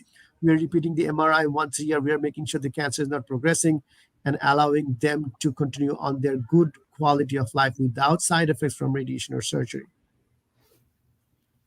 All right, that makes sense. Any other questions from the audience? We had a few other questions. Say, what can be done about an enlarged prostate, even if it's non-cancerous? Well, if it is not causing any symptoms, don't do anything. Just watch it. There is treatment for it. You may have heard about Proscar and other treatments that can slow the growth of the prostate. But if it helps you with symptoms, you can give that a try. But if not, there's no problems with having a larger prostate. The main symptoms you get with larger prostate is problems with urination, like urgency frequency or decreased urinary stream. And there are good medications that helps you with that. So you just let us know. We will monitor the PSA. Again, we may repeat MRI time to time, but we will give you medications to help you with the symptoms. Good. All right. So, Dr. Nan, I actually have a question. So I have a family member, and his doctor has placed him on, is it tamoxifen or tamoxifen? But he's not been diagnosed with prostate cancer. So why would that be? So how high is his PSA? You know what? I'm not really sure. So basically, tamsulosin is that medication that helps you with the urination. It helps you with the obstructive symptoms. So likely sounds like he may have a large prostate and maybe his PSA is high. So, some general numbers, PSAs 3 to 4 to 5 is going high, higher PSA. Oftentimes we also monitor how fast it is growing. So 1 year or 2 years you had maybe PSA of 1 or 2, then it jumped to 4, then that's alarming sign. So that, and then if PSA is past 10, then you really are on the range of high PSA, because that puts you in a category of even intermediate risk cancer. But can you have a PSA higher than 10 with a really large prostate and no cancer? Yes, it's possible. So it has to be a number of things for your family member that needs to be done. One is the PSA, and then if the PSA is really high, and MRI, and then MRI guided biopsy. If MRI does find a lesion, that's what I would recommend for the proper workup. Tamsulosin, remember, is treating the symptoms. It's not doing anything to the cancer. Thank you so much. Any other questions we have for Dr. Hanan? Good deal. Well, Dr. Hanan, again, thank you so much, sir, for coming on this morning and being with us, sharing this great information that's going to help somebody along the way, and for your persistence in wanting to be here in person. I appreciate it, but we do understand the COVID protocol that was set forth by the organization over there. So thank you again. We appreciate you. Hopefully I'll see you real soon once this stuff is over with, and just know that I'm living a real healthy life right now. Good. I'm really glad. And, again, as I said, it's my distinct pleasure to be here. And it is my pleasure and privilege to take care of you and all my patients. And my apologies. Yes, UT Southwestern have a policy that we could not come in person. I would have loved to be. And in the future, I do look forward to coming and meeting all of you in person. Thank you for having me. Thank you so much. I appreciate you. I really do. All right. So again, so Dr. Hanan, out of graciousness and kindness of his heart, appeared here. Trust me, I could not afford to write him a check. So he donated his time and a wonderful presentation that I hope answered some questions and even generated some questions, but also set some minds at ease. I'm one of those guys that take tamoxifen, as they call it. I don't know, I get it messed up, but tamoxifen. I take 1 capsule a day. Usually I started taking it at night, and then I found out it worked better when I take it in the morning. So what works for one may not work for the other. And it controls the prostate and the urine process, because I'm telling you, man, it's hectic when you have to get up in the middle of the night 2 or 3 times a night, run into the restroom, So the medications that are available to us will really give us a really good quality of life. And I tell you, I know this medication works because we went on vacation 1 year to New Orleans, and I forgot my medication at home. And when I tell you I was not a happy camper, I couldn't wait to get back home. And so, again, the patience. I mean, my wife was real patient with me. Why do you keep getting up? So, are you okay? Do we need to take you to the doctor? No, I'm good. And then, the process of the urine flow, or standing in the restroom in front of a toilet waiting for this to happen. Like, okay, anytime in the day now, right? And then again, just like Dr. Hanan said, prostate cancer is a cancer of aging. And so as African-American men, Hispanic American men, we have to look to the future. We can't just live in today. We have to live in the future to try to figure out, what's going to happen 5 years from now. Will I still be able to maintain the same quality of life? Will I have to have a surgery, or we'll have to go through another procedure, or whatever the issues are. And I'm going to say this again because I really want to push this thing home. Wives, significant others, tell your husbands, tell your significant husbands to go and get this exam. A lot of times they'll listen to you all when they won't listen to the doctors. Wives and significant others, they have a way of telling us, hey, you know what? If I were you, I'd go get this exam done. And that's all they would have to say, right? Us married guys, we already know, right? So encourage your husbands, your significant others, your brothers, your uncles, any male that's close to you, encourage them to go and have these examinations. Please do it. Help us to save somebody's life.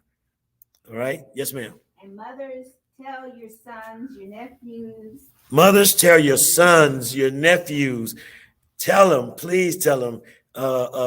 Your aunties, tell your sons, and all of this kind of stuff. Everybody share the word, share the message.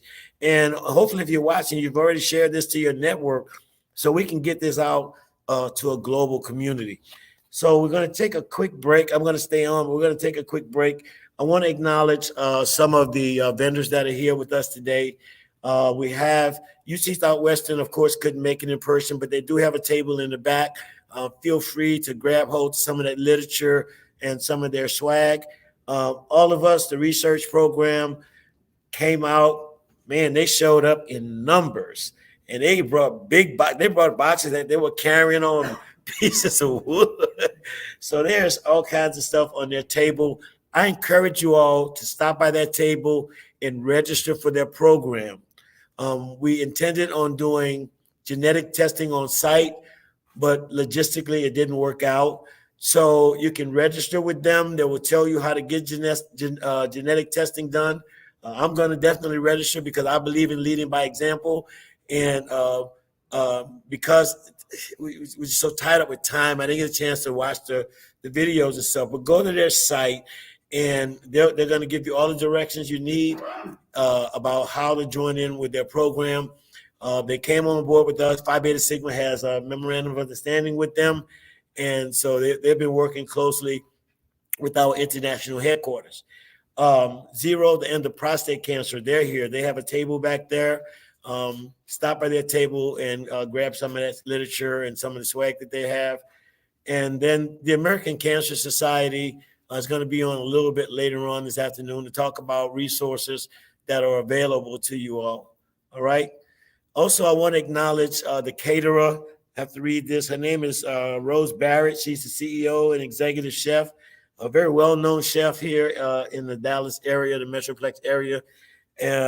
Her business is called Raz Team Room Events and More. It's located at 837 West Pleasant Run Road over in Lancaster. And she does all kinds of events. It's an African-American female-owned business. So let's support her, okay? You guys are going to love the food that's in the back. And then let's see. We want to also acknowledge Jeff Hobart, who's here with Zero, then the prostate cancer.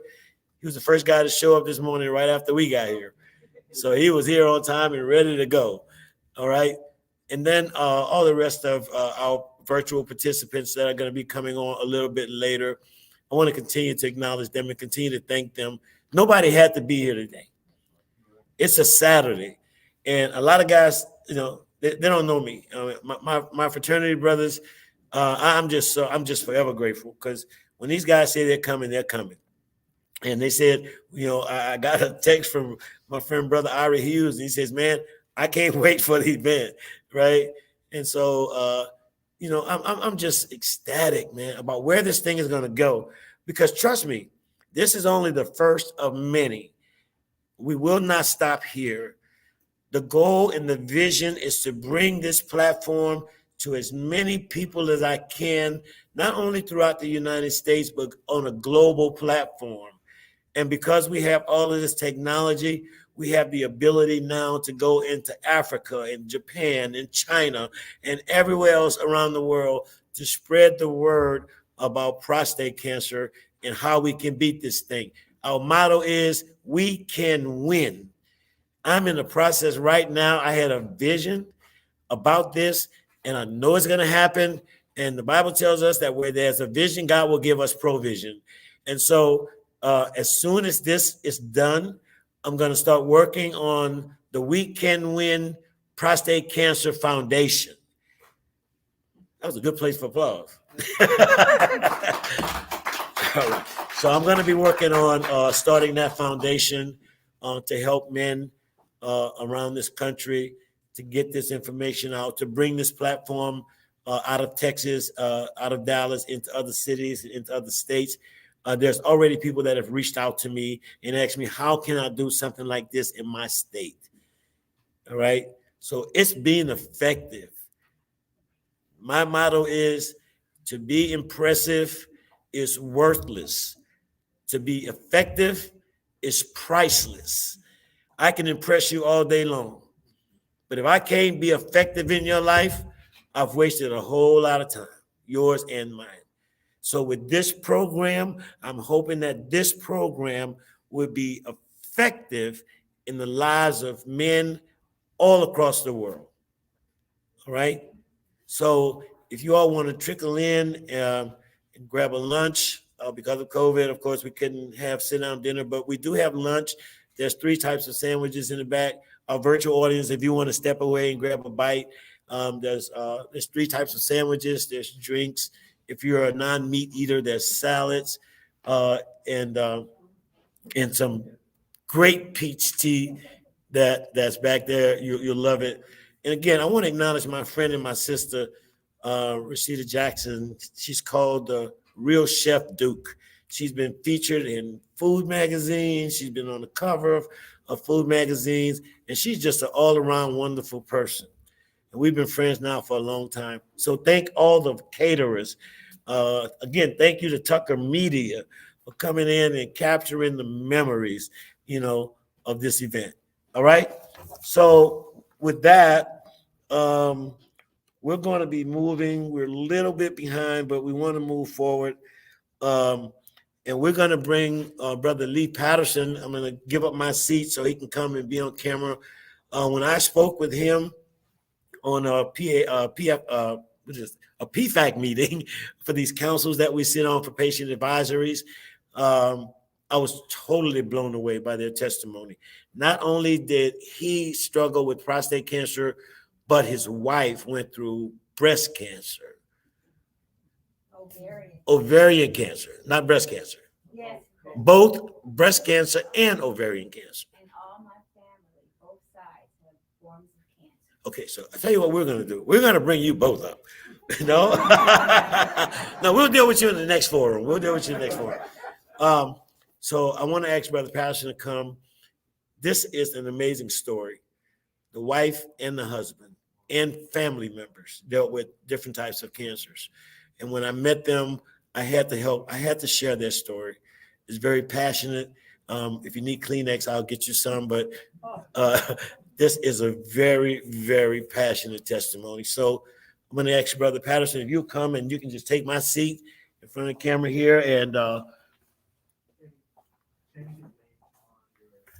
okay, I need to change some stuff. I don't know how to do that. All right. Uh-oh. I think I logged out. Hang on, y'all. Oh, Lord. The IT guy, right? Okay.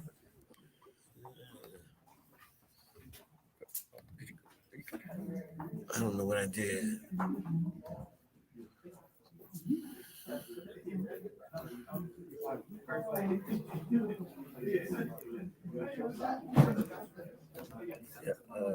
Change it right here. Yeah, just go ahead. It's fine.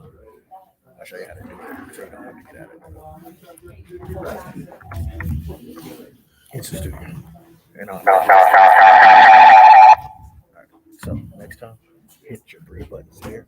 Okay. So hit those 3 buttons. You should see edit name. Okay. So that's where you go. All right. But it still has my name up there. Change it. Go to edit name. No, it's changed. Okay. It's changed. Let me add you. See if it changes. All right. So do I? So he can sit here, right? Okay. And I need to move this, though, right? You do like you've been doing. Okay. Let me make sure.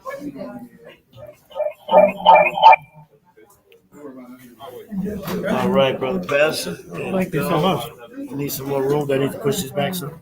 Oh, I can just put it right here, I guess. Do I need to hold the mic?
Are we on? Yes. Good afternoon. My name is Lee J. Patterson Jr., and I'm a prostate cancer survivor. And I'd like to first thank Bishop Wright for inviting me to be here and allowing me to tell my story. I'm almost 79 years old, so my story will span an era that may be older than some of you here, as you'll see in a minute.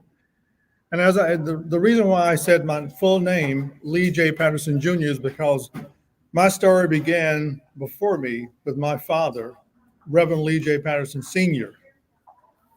My dad was born on March 28th of 1917, and in 1991, he was 74 years old.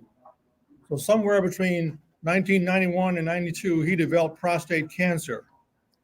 His urologist told him that the diagnosis was made and it was a slow-growing cancer, and most likely something else would probably take him out. So the program was called Watch and Wait at that time. And keep in mind that in 1991 and 92, information about prostate cancer was not very near what it is right now. We have a lot of resources nowadays to help us with diagnosis and tell all about cancer. Back in that era, most people didn't talk about cancer very much. Cancer was kind of a taboo discussion, so they didn't want to talk about that because many times when people got cancer, that means that they were going to die, and they felt inferior. So all kind of reasons was going. My dad was old school, strictly. He thought about when you got a prostate diagnosis that you were going to die. And many people thought at that period of time that they didn't want to be cut on. There was all kind of myths about cancer back in those days. So that was the era that he was in. So the Watch and Wait program didn't really work well for him because of financial issues, insurance issues. my father changed from his doctor and he started going to the VA. Well, being the person that my father was, he probably told them about what was wrong with him and didn't listen to the doctors. So as his cancer started to grow, there was no monitoring of that. So eventually it progressed to where the cancer came out of the prostate gland and it went into his bones. In January of 1997, Reverend Lee Patterson Sr. passed away. At the same time, my mom was going through cancer also. She was battling breast cancer. A similar thing happened with her. It took about a year for them to diagnose breast cancer for her. And by that time, the cancer had entered her bones, and she was having leg pains, and they did not know what was causing that. So eventually, they made the discovery she had breast cancer, and it had advanced. So they both died within 30 days of each other in January and February of 1997. So as you can see, for my situation, I was a little bit concerned about cancer because I had some vivid memories of my parents as we worked with them to, as in their latter stages, to take them to the doctors and spend the night with them. My two siblings and I, we would rotate night after night going there to stay with them as they battled their cancer situation. But my story is a little bit different from my dad's, because I've been conscious of my situation as far as health. I feel I'm in pretty good shape physically, and I'm a former Marine, so we talk about physical health a lot in the Marine Corps. But even Marines can get prostate cancer. Okay, trust me. So, and I'm a member of Oak Cliff Bible Fellowship Church. It's a large church in the Dallas area. And an awareness program was started around the year 2000. So from 2000 to 2015, the men of our church were blessed with having the awareness program start there at our church. And there were a lot of men there that had contracted prostate cancer, and they were talking about it. They were getting checked, and they were spreading the word. So we had a men's fellowship met once a quarter. So a lot of guys were there at one place. So Methodist Hospital teamed up with them to do remote testing and screenings. So we were very fortunate to have some information given to us early on for the guys my age, okay? Now, a lot of guys got diagnosed. A lot of guys start talking about it. Then there's still a lot of guys that didn't want to talk about it. They were very secretive about their secret problem that they were having. They didn't want to share that. They didn't want to feel inferior. Whatever reason we guys think about, we're macho and we don't want to talk about things and we don't want to be less than. So, but at that time, I started to take seriously my health even more so because realizing that my dad had passed away from prostate cancer. I'll never forget the time I spent with him. So I started to plot my PSA numbers. And I'll say that that's a very important thing to do. Once you start zeroing in on your prostate health, you start taking your PSA numbers and you start writing it down so you'll have a history to look at, as well as when you go to your urologist, you'll have a history to share with him. So I started taking supplements. You hear about things that improve your prostate, keep your prostate gland from swelling up and causing the night trips to the bathroom where you can't do anything. I started exercising more. Bear with me here for a minute. So over the years, my PSA was well within the range. The range was 0 to 4.0. That's the best range as we understood it then. However, in 2009, I was at 3.64. That's still in a safe range. So not really concerned. I started to have some urgency, from time to time, not any discomfort, but nothing else other than the PSA was going up a little bit. But my doctor I had at the time, he was not really concerned about my PSA situation because it was under 4 and he saw me as a person in pretty good health. So he wasn't really concerned. And they didn't really feel anything with that dreaded DRE finger exam that we don't like to talk about and don't like to endure. But it's longer than 3 seconds, by the way.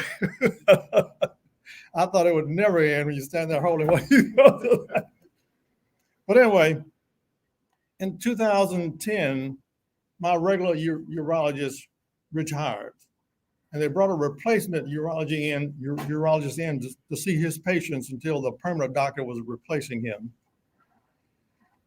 It was the fill-in doctor that looked at my chart and my plotted PSAs, and he made a critical suggestion to me that changed the direction of my life. He says, after looking at my chart and seeing my PSA plots, there were some spikes in there from time to time, but it would come up and go back down again.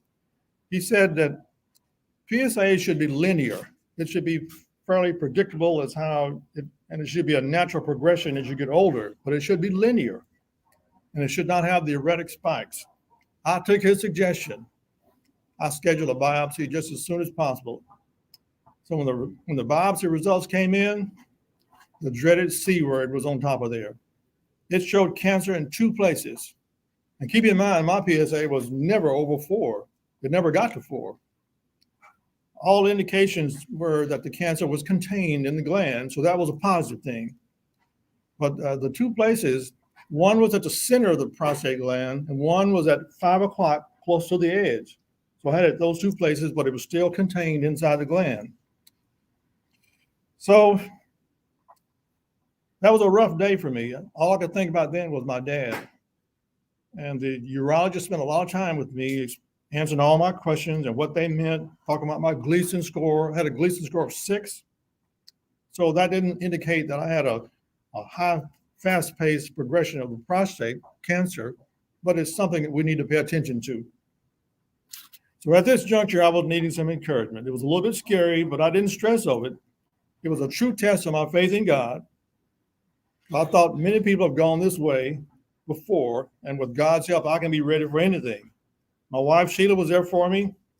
But things could have been a whole lot worse. I began to explore my options. I made an appointment with USMD Hospital. And it just so happened that weekend they were having an open house.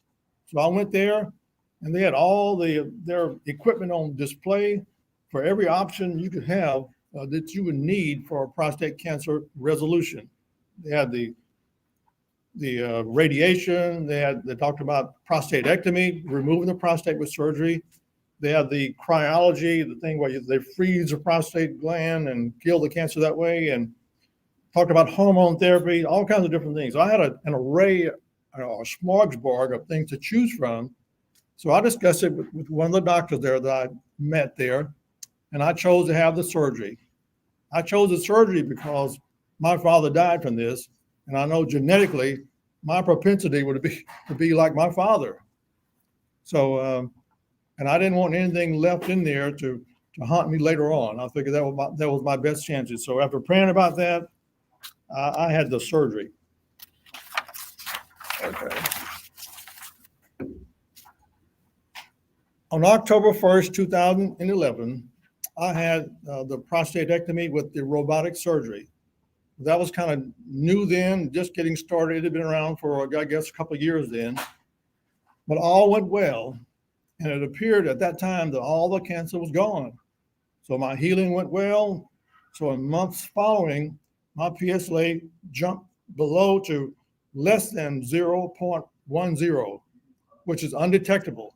And that's what you want. If you have a prostatectomy, you take the cancer out, you should have no PSA. It should not be detected.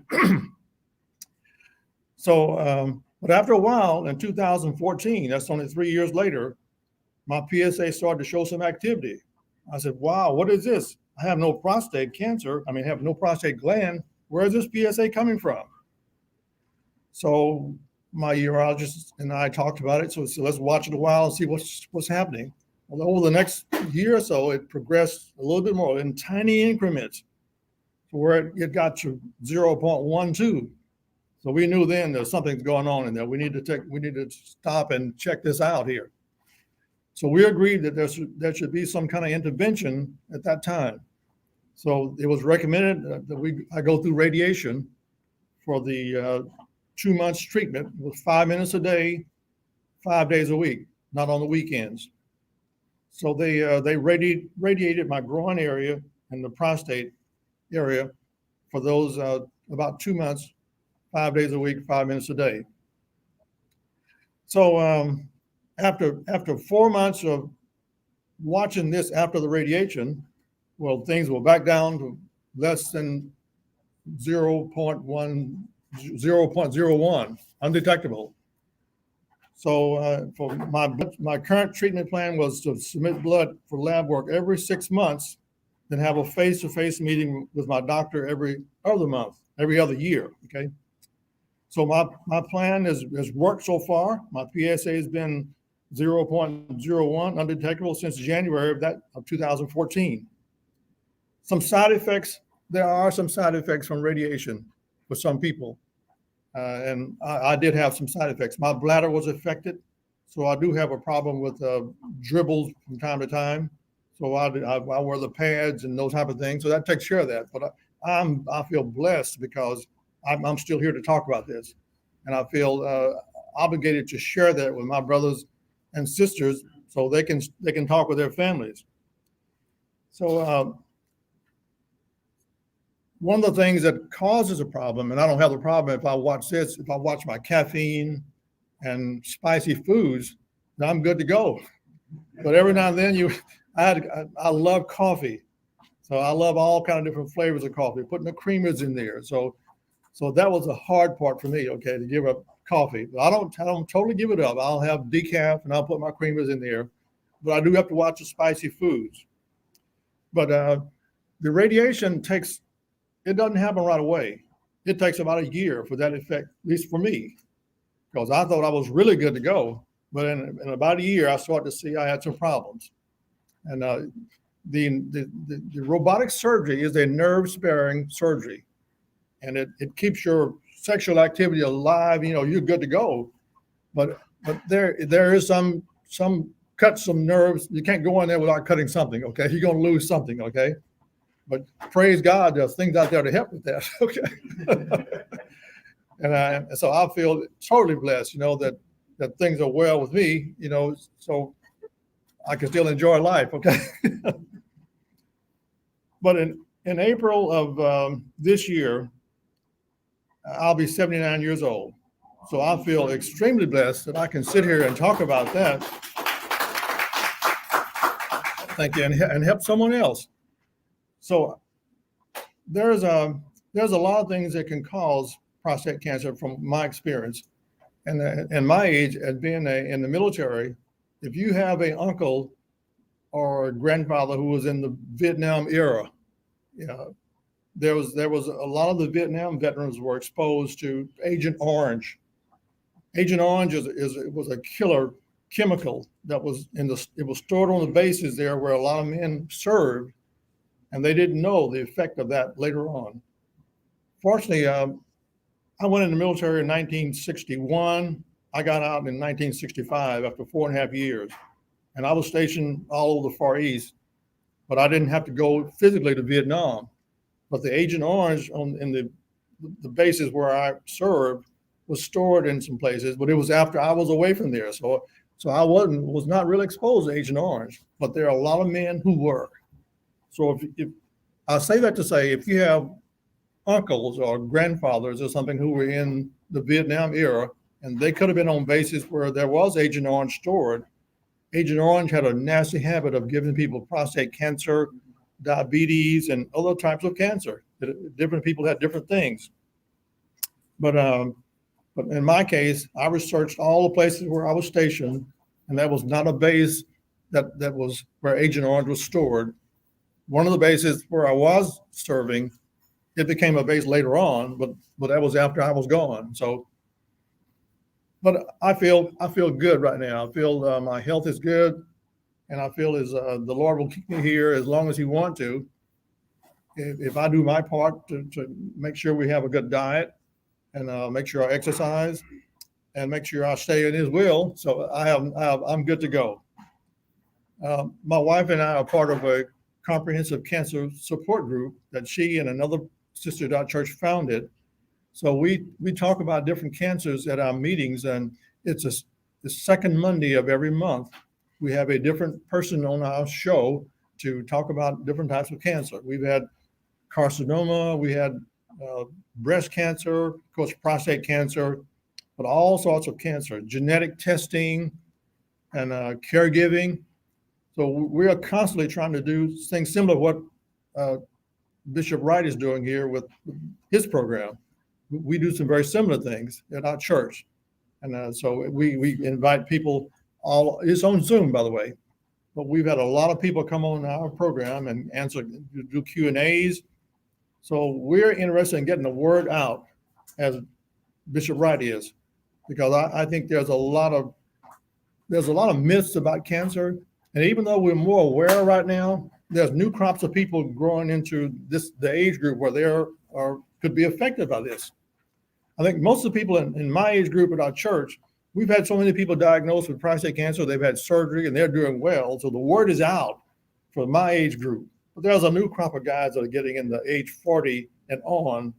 They need to feel the same way about that. And this is something like anything else. You know, you get on top of it early, there's hope. And if you take care of your body, then you can prevent other cancers from coming on. So we feel good about that. So I am just totally thankful that the community of doctors and scientists and research and development people are doing what they're doing, because I just think about if my dad had this available to him when he had his cancer, then both of us would have been more aware of that during that period of time. He perhaps would have lived a lot longer. But he was from old school. He thought the way most of our old grandfathers thought about things. They didn't want to be cut on. They didn't want to talk about that. And they figured if God was going to take him out of here, he's going to take him out of here no matter what. But as of February 12th, today, I am a prostate cancer survivor.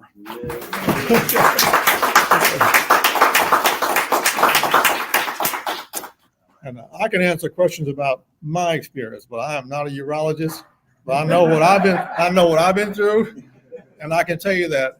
And I'll just reinforce looking at your PSA, plotting it, and if you see spikes in there or anything erotic that's not linear, talk to your urologist about that and check it out. All right, thank you. Should I sit down? Thank you so much, Brother Pastor. I appreciate it. You're welcome. All right, guys, listen. So we're actually running a little bit behind time.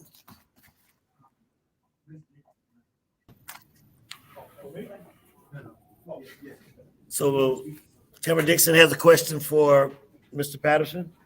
No, not a question. I wanted to just speak to that, the PSA measurement.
All right, so we're good now.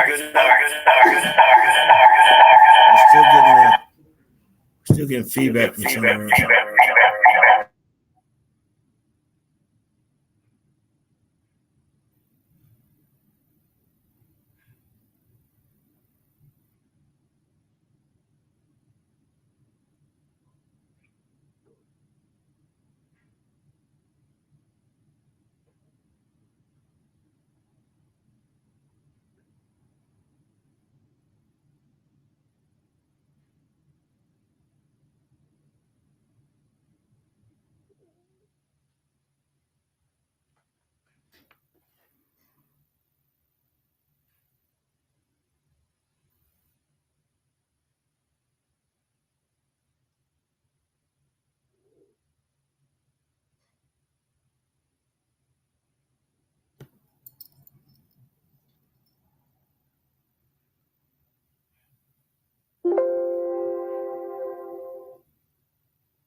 Ms. Dickinson, go ahead with your question. Okay, sorry.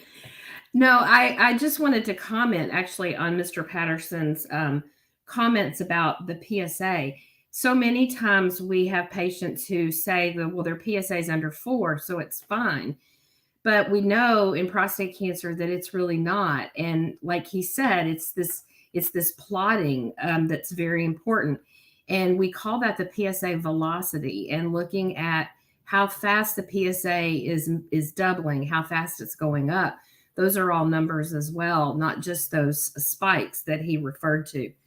And it's important. I mean, I have one patient I have multiple patients who have had been diagnosed with PSAs less than 3 with prostate cancer. So again, it's very important to look at not just the number, but the plotting of it. And also the nerve sparing prostatectomy can only be done if the prostate cancer is contained in the capsule, which also makes it important for screening and early diagnosis. And also wanted to agree with him exponentially about the effect of Agent Orange in the prostate cancer population. If you were of that era, there are VA programs, there are VA benefits available to you, extensive VA benefits. If you have prostate cancer or any of the illnesses related to Agent Orange, and there is a long list of those. Prostate cancer is at the top, and I think diabetes, like Mr. Patterson said, is really high up on that list as well.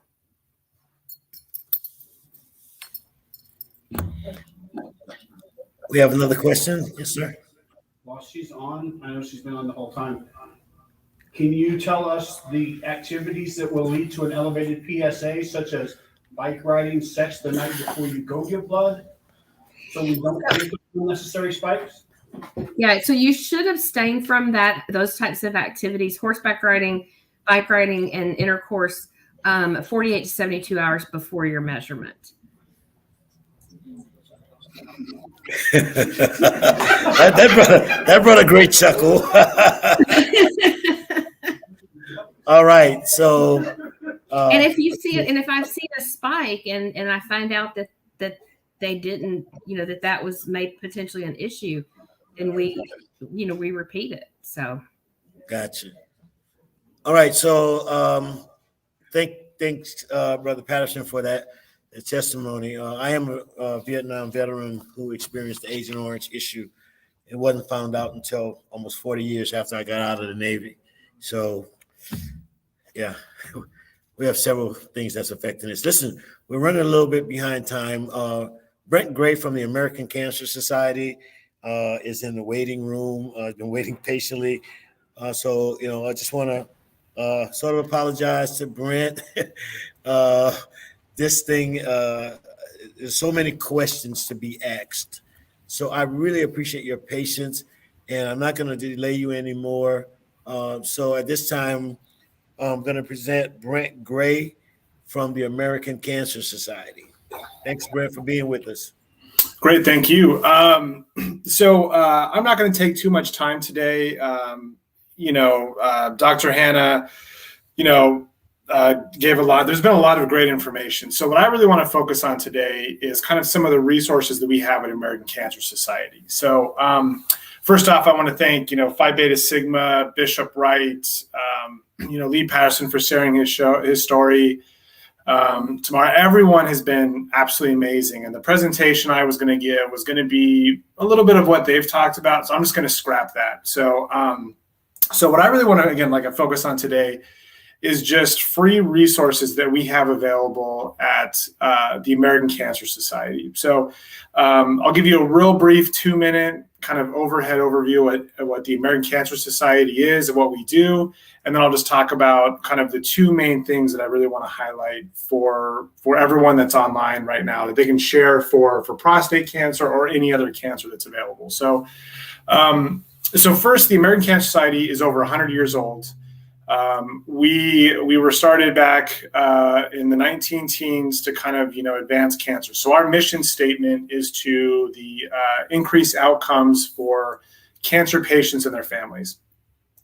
So what does that mean? Well, we really focus on three primary areas. We focus on research, advocacy, and mission. So from the research standpoint, Dr. Hanan talked about it earlier. American Cancer Society has funded a bunch of research in North Texas. So currently in the 2021-2022 year, we're funding about $11 million in North Texas for cancer research. So there's a few that are in prostate cancer, but we've got a really strong connection with UT Southwestern. They're an amazing organization, and we love being partnered with them. The other thing that we do is advocacy. So we partner with, we have an advocacy arm of the organization. It's called the American Cancer Action Network. And what we do is we work with legislatures and individuals on trying to get legislature passed to really help individuals. So we were instrumental in passing smoking restrictions in restaurants and in workplaces. We are trying to increase access to affordable healthcare. So we're doing that through the expansion of Medicaid and Meditem. And, so those are the two big things. The other one we do is kind of our mission services. So these are things like transportation grants. If you have a hard time getting to your cancer treatment, we provide free rides. We also partner with UT Southwestern and other medical services to do that. We also have something called lodging grants. And so if you guys don't know, here in North Texas, we just opened a Hope Lodge. And the Hope Lodge is basically a hotel where if someone is roughly 40 miles outside of where they're getting treatment, they can stay at this facility for free. So it's an amazing resource. We also work with hotels across the U.S. We work with Airbnb on those. And what we do is we basically, if you are having a hard time getting treatment because of transportation issues or housing issues, we come in and help out with that. So that's kind of the big thing that we do right there. So those big three things are what we do. Now, regarding prostate cancer is the number one cancer for men. So it is vitally important in the United States and across the globe, as Bishop Wright discussed too. But it's really important that we look at this through a couple of different lenses. And the first lens that we look at it is we look at it through a health equity standpoint. We recognize that there are a lot of barriers to healthcare for the African American community and actually a lot of other underserved communities. So we've partnered with Phi Beta Sigma. We have an MIU, Memorandum of Understanding, really to kind of help out. That's kind of what started this process. And so we are just very glad to be a part of this and to really kind of highlight prostate cancer. So again, I'm not in the medical community. I can't answer any of those questions. But what I can do, again, is I can only provide you two resources that I really want to highlight. The first one is cancer.org. So if you have your phone in front of you, if you open up a web browser and you go to cancer.org, that is a very, very comprehensive viewpoint of all types of cancer. So whether it's prostate cancer or breast cancer or leukemia or pediatric cancer, on the landing page, you will see that you can there's a drop-down menu for the cancer that you're interested in. And the team back at the headquarters has done a really good job of taking a lot of very technical medical jargon and putting into bite-sized bites. So cancer.org, I think, is a great place to go to if you have questions. I think that's one of the difficulties that we have found in our surveys throughout the U.S. is that where do I go for information? It's very, very difficult to find information sometimes. You can go to, UT Southwestern, they have some comprehensive information. You can go to, you can go on Facebook, you can try to read a lot. You could just Google prostate cancer and a lot of stuff comes up. So whether it's any type of cancer, I highly recommend going there because it will give you a lot of great information specifically about what cancer you're dealing with or a family member is. But it also has access to additional resources. So, is there a support group in my area that I can go to? And I'd love to talk to Mr. Patterson about adding his support group to our registration that we have across the U.S. So that way in North Texas, people can call up and they could be a part of that. Fantastic opportunity. So But cancer.org is a big thing that we highly recommend that we go to. So that last year in 2021, we had over 35.7 million kind of unique views that came to cancer.org. So unique views, basically it's individual or a new browser kind of coming in. So we got a lot of people that go in there. And the second thing that I really want to kind of talk about is a 1-800 number that's our National Cancer Information Center. And again, I highly recommend that you take this number down. If you have your phone, just save this number. But that number is 1-800-227-2345. That's 1-800-227-2345. And that's a 1-800 number that you can call 24 hours a day, 7 days a week.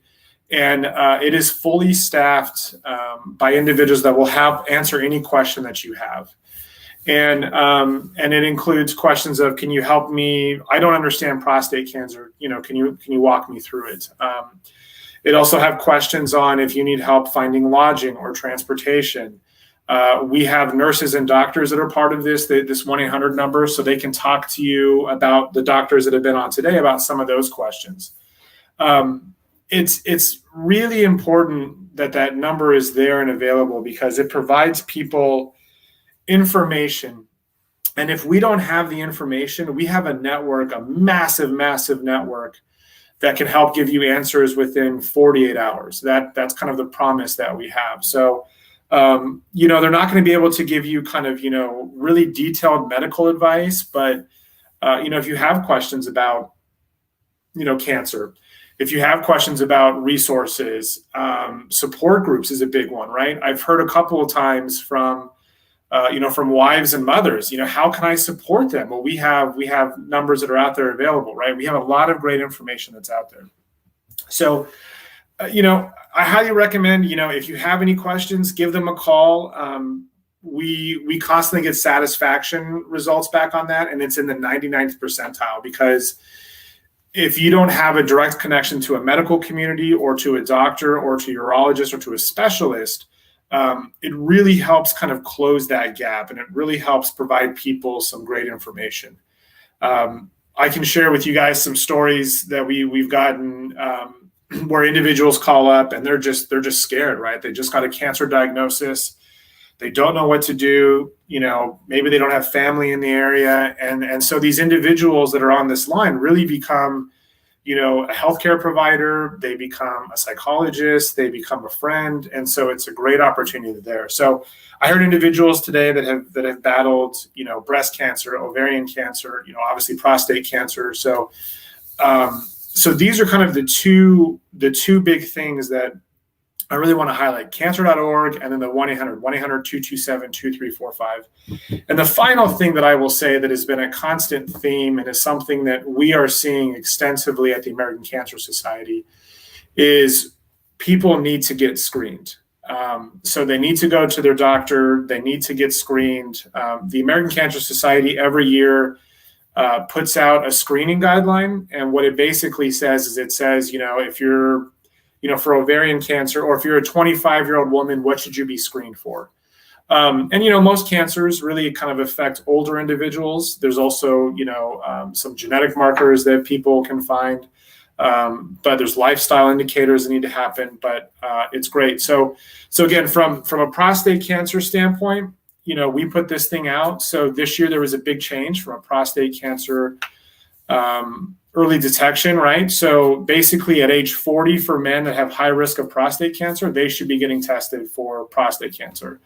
So those are men with, first degree relative who had prostate cancer at an early age. So, if your father had it early, that's a great thing to do. At age 45, most men at a high risk of prostate cancer, so again, African-American men, fall within that category, right? And Caribbean men of African-American ancestry, they fall within that category of being higher risk. We know that they have a higher risk of prostate cancer. So they should be getting checked at the age of 45. Again, men who have a first degree relative, right, father or brother diagnosed with prostate cancer at an early age, right, younger than 65, should go and look at that. So, and then for most men, they should be getting checked for prostate at the age of 50. So those are some of the requirements that we have set forth. But if you have any questions, again, about, whether it's ovarian or breast, testicular cancer, leukemia, kind of some of the get screened cancers, please go to cancer.org. There is a tab up top that says what to know, and then you can click that information. So yeah, and again, finally, again, as we come out of Omicron, again, getting screened is vitally important. Because Omicron disrupted the medical communities quite a bit, we're expecting a rather large increase of individuals that have not been screened over 2 or 3 years. So we're expecting, quite a bit of, kind of cancer diagnosis to increase, as well as we're expecting the severity of cancer to increase. So everyone that's in attendance today, online and in person, are doing an amazing job by just being here, recognizing that we need to get screened. We need to talk about these things. And American Cancer Society is proud, and I'm really privileged to be a part of this. And I really can't thank everyone for being here. So I'll give back some time. I know we're a little bit over, but again, cancer.org and the 1-800-227-2345 is places that you can go for free resources. So thank you very much, Bishop Wright. It's been a pleasure to be here. All right. Thank you so much, Brent, for being with us. I really appreciate it. Any questions for the American Cancer Society? Cool deal. Well, Brent, thank you so much. It's been a pleasure working with you and your team. I look forward to working with you all in the future on a larger scale. Once COVID and all of this stuff is over with, we look forward to next year of bringing this back on a much larger scale to a bigger, larger audience. So thank you so much for taking the time out to be with us today. Really appreciate it. Thank you, guys. Appreciate it. Yes, sir. All right. So we're moving along here pretty well. Zero, the End of Prostate Cancer, is another group I got connected with through UT Southwestern and Tamara Dickinson.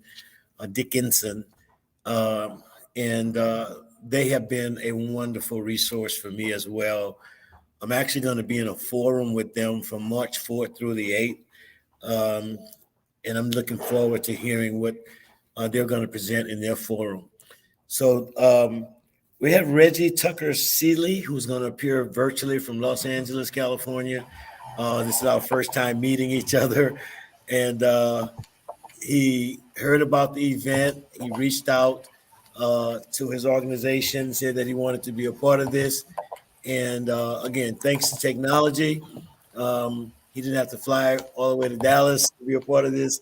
But hopefully next year he'll be able to fly here and be a part of this. We'll be able to fly him here to be a part of this in a live setting. So Reggie, thank you so much for joining us. And the floor is yours, sir. Great, thank you. Thanks, Bishop White and Phi Beta Sigma for the invitation. I am uploading some slides now. Greetings from Los Angeles. Jeff Holbert is there in person, so if you have any questions, he'll be able to answer those. And hopefully I am able to join you in future events. I'm originally from Arkansas, and my family is there in the Dallas area. So hopefully I'll be able to join you for the next event. And so it looks like my slides are uploading. So in the interest of time, I'm going to start by telling you a little bit about myself. So I am the Vice President of Health Equity here at Zero. And let's see, the slides are still loading, so just waiting for those to go. But so I am the Vice President of Health Equity here at Zero. I joined the organization in September of 2021. Great, so there they are. So let's go to the next slide. So I'll talk a little bit about me, talk a little bit about cancer disparities, and talk a little bit about health equity at Zero. So as I mentioned, I'm currently the Vice President of Health Equity at Zero, the End of Prostate Cancer. I joined the organization in September of 2021. Prior to joining Zero, I was an assistant professor of gerontology at the University of Southern California. And before that, I was an assistant professor of social and behavioral sciences at the Dana-Farber Cancer Institute and the Harvard School of Public Health.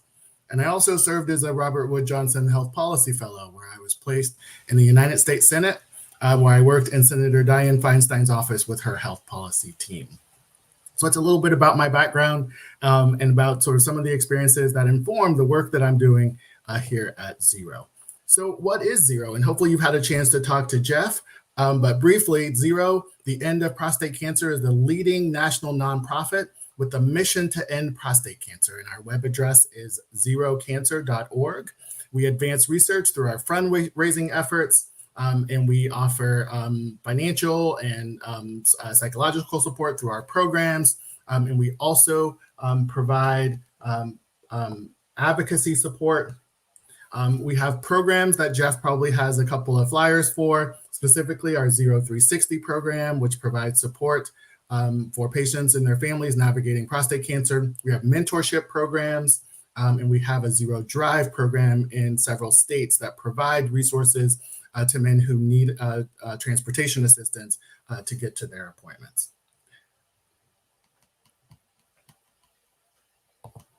So I'll talk briefly about prostate cancer disparities, but of course those have been the discussion today, so I won't go into too much detail. But we know that Black men have a higher incidence of prostate cancer. We have higher death rates of prostate cancer. Specifically, we are twice as likely to die from prostate cancer compared to our white counterparts. And so it's because of this substantial disparity that Zero created my position, and my team focused on health equity, because we cannot bring an end to prostate cancer without addressing the substantial disparities that we as Black men experience as we're navigating prostate cancer. So what are disparities in cancer generally? Disparities reflect sort of the interaction or interplay among many, many factors. So it's the interplay of the social determinants of health. So that is where we live, where we learn, where we play, where we worship, where we age. The differences in those environments across groups contribute to differences in health outcomes, our different behaviors, our biology, what we inherit. All of these things come together and they have profound effects on our health, including our risk for cancer and the outcomes that we experience as we're navigating the cancer care delivery system. So what are we doing at Zero to address racial and ethnic disparities in prostate cancer? So first, one of my first tasks was to get organizational alignment on what we mean by these terms, just to make sure that we're all talking about the same thing. So starting with health disparities. So health disparities are differences between groups in health outcomes related to preventing, detecting, treating, and surviving prostate cancer. So some examples might include racial and ethnic differences in screening behavior, racial and ethnic differences in treatment received, place-based differences in the quality of care received. That is, you might receive a different level of quality of care depending on where you live or where you're getting that care, and socioeconomic differences in the quality of life after treatment. So those are some examples of health disparities. Now, what is health equity? Health equity means that everyone has a fair and just opportunity to prevent, find, treat, and survive prostate cancer.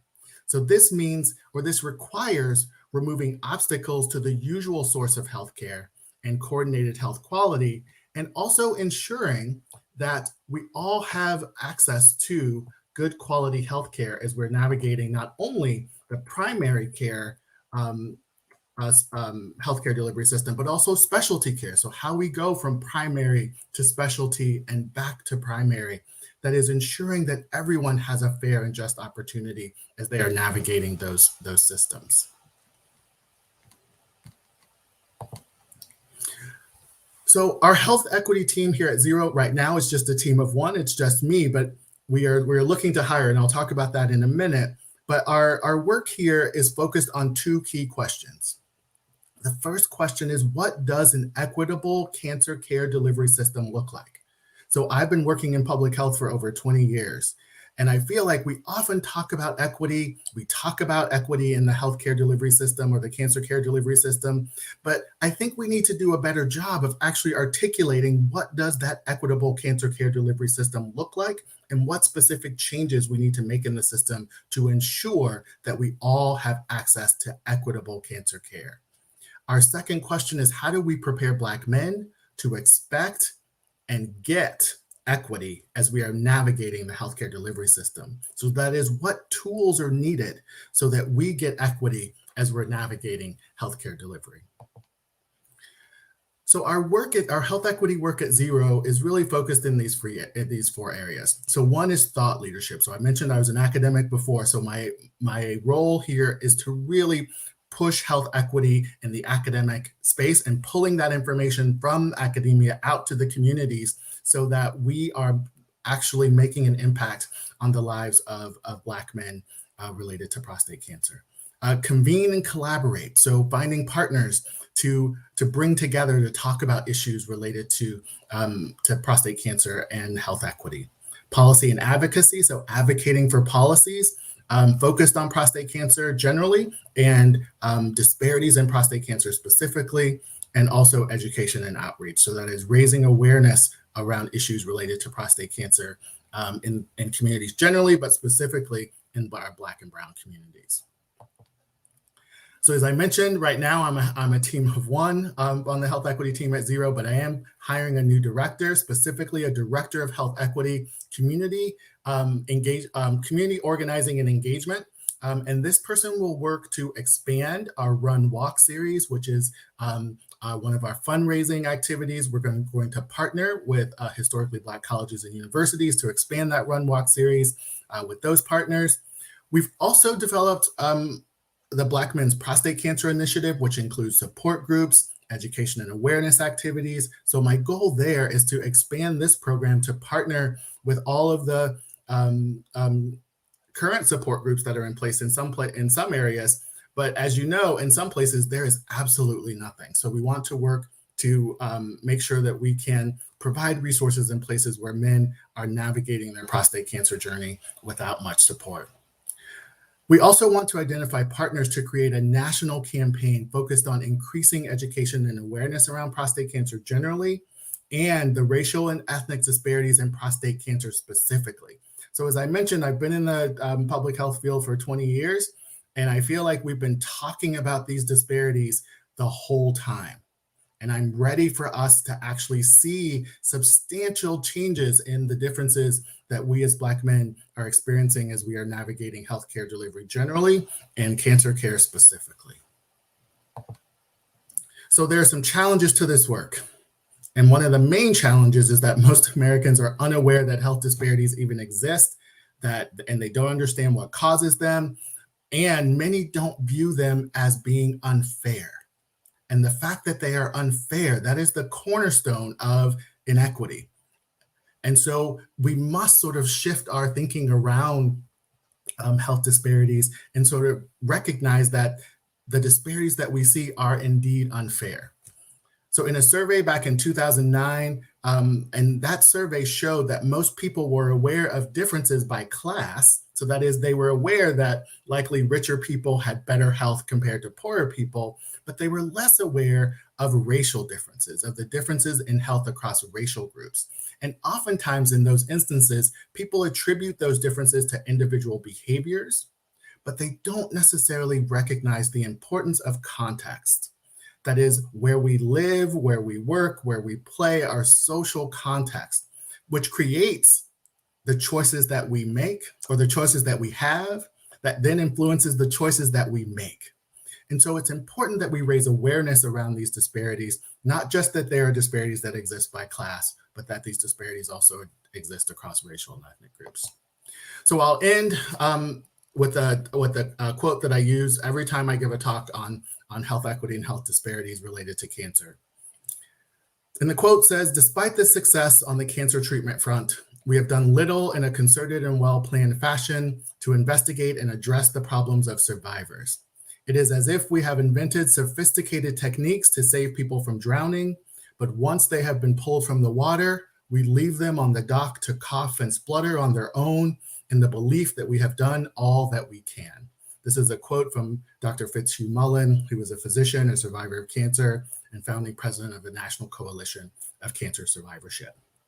And related to this quote, I will also share a quote from our CEO, which really helps me or motivates me in the work that we do at our organization. He stated that one of our primary goals at Zero is to make sure that no one goes through their prostate cancer journey alone. So here's my contact information. Please feel free to email me at reggie@zerocancer.org or healthequity@zero.org, and visit us at zerocancer.org. Thank you.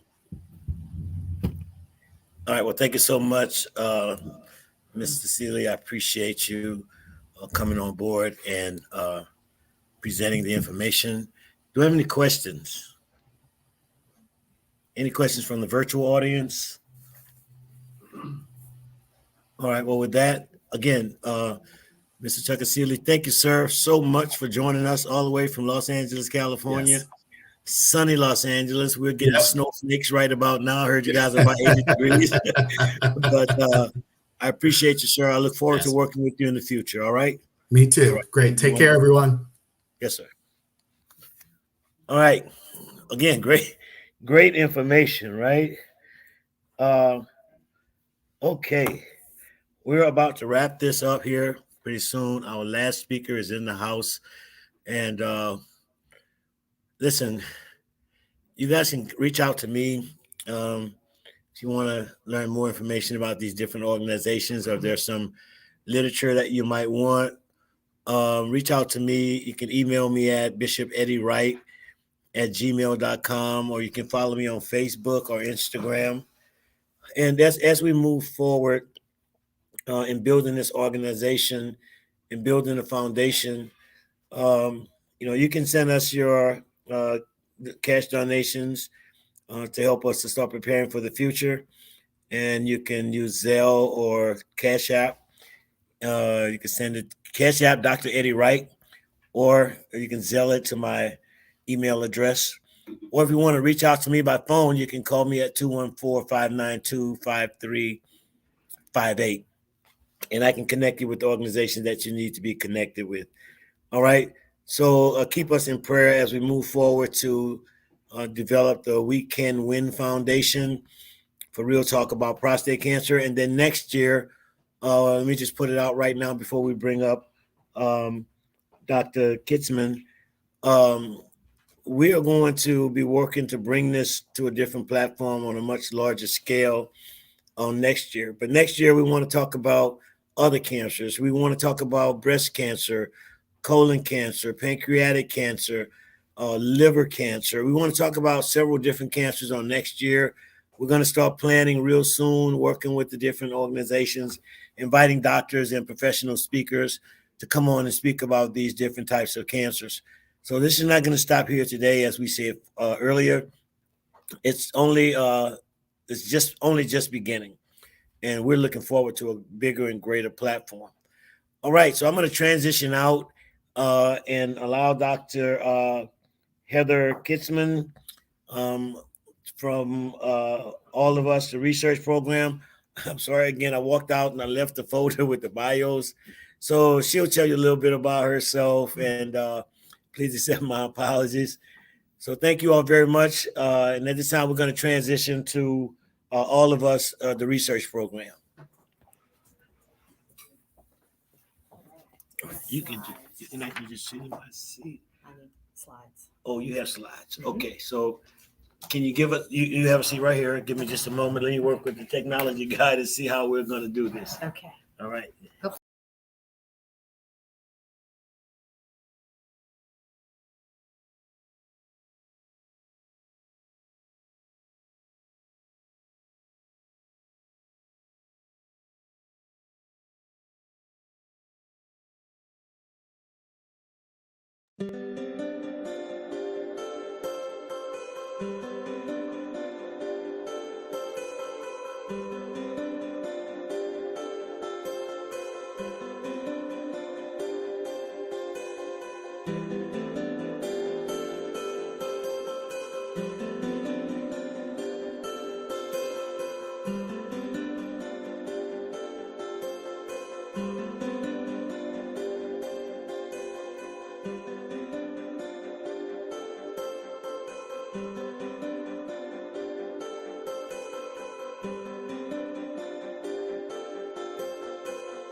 Share screen or yeah, I got it open.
There we go.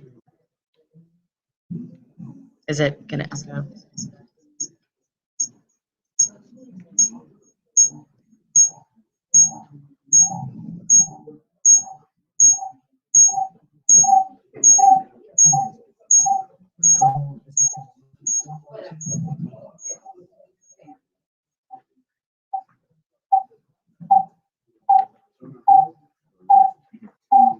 We're trying to figure it out. There we go. Good? Huh? Test, test, test. Yeah?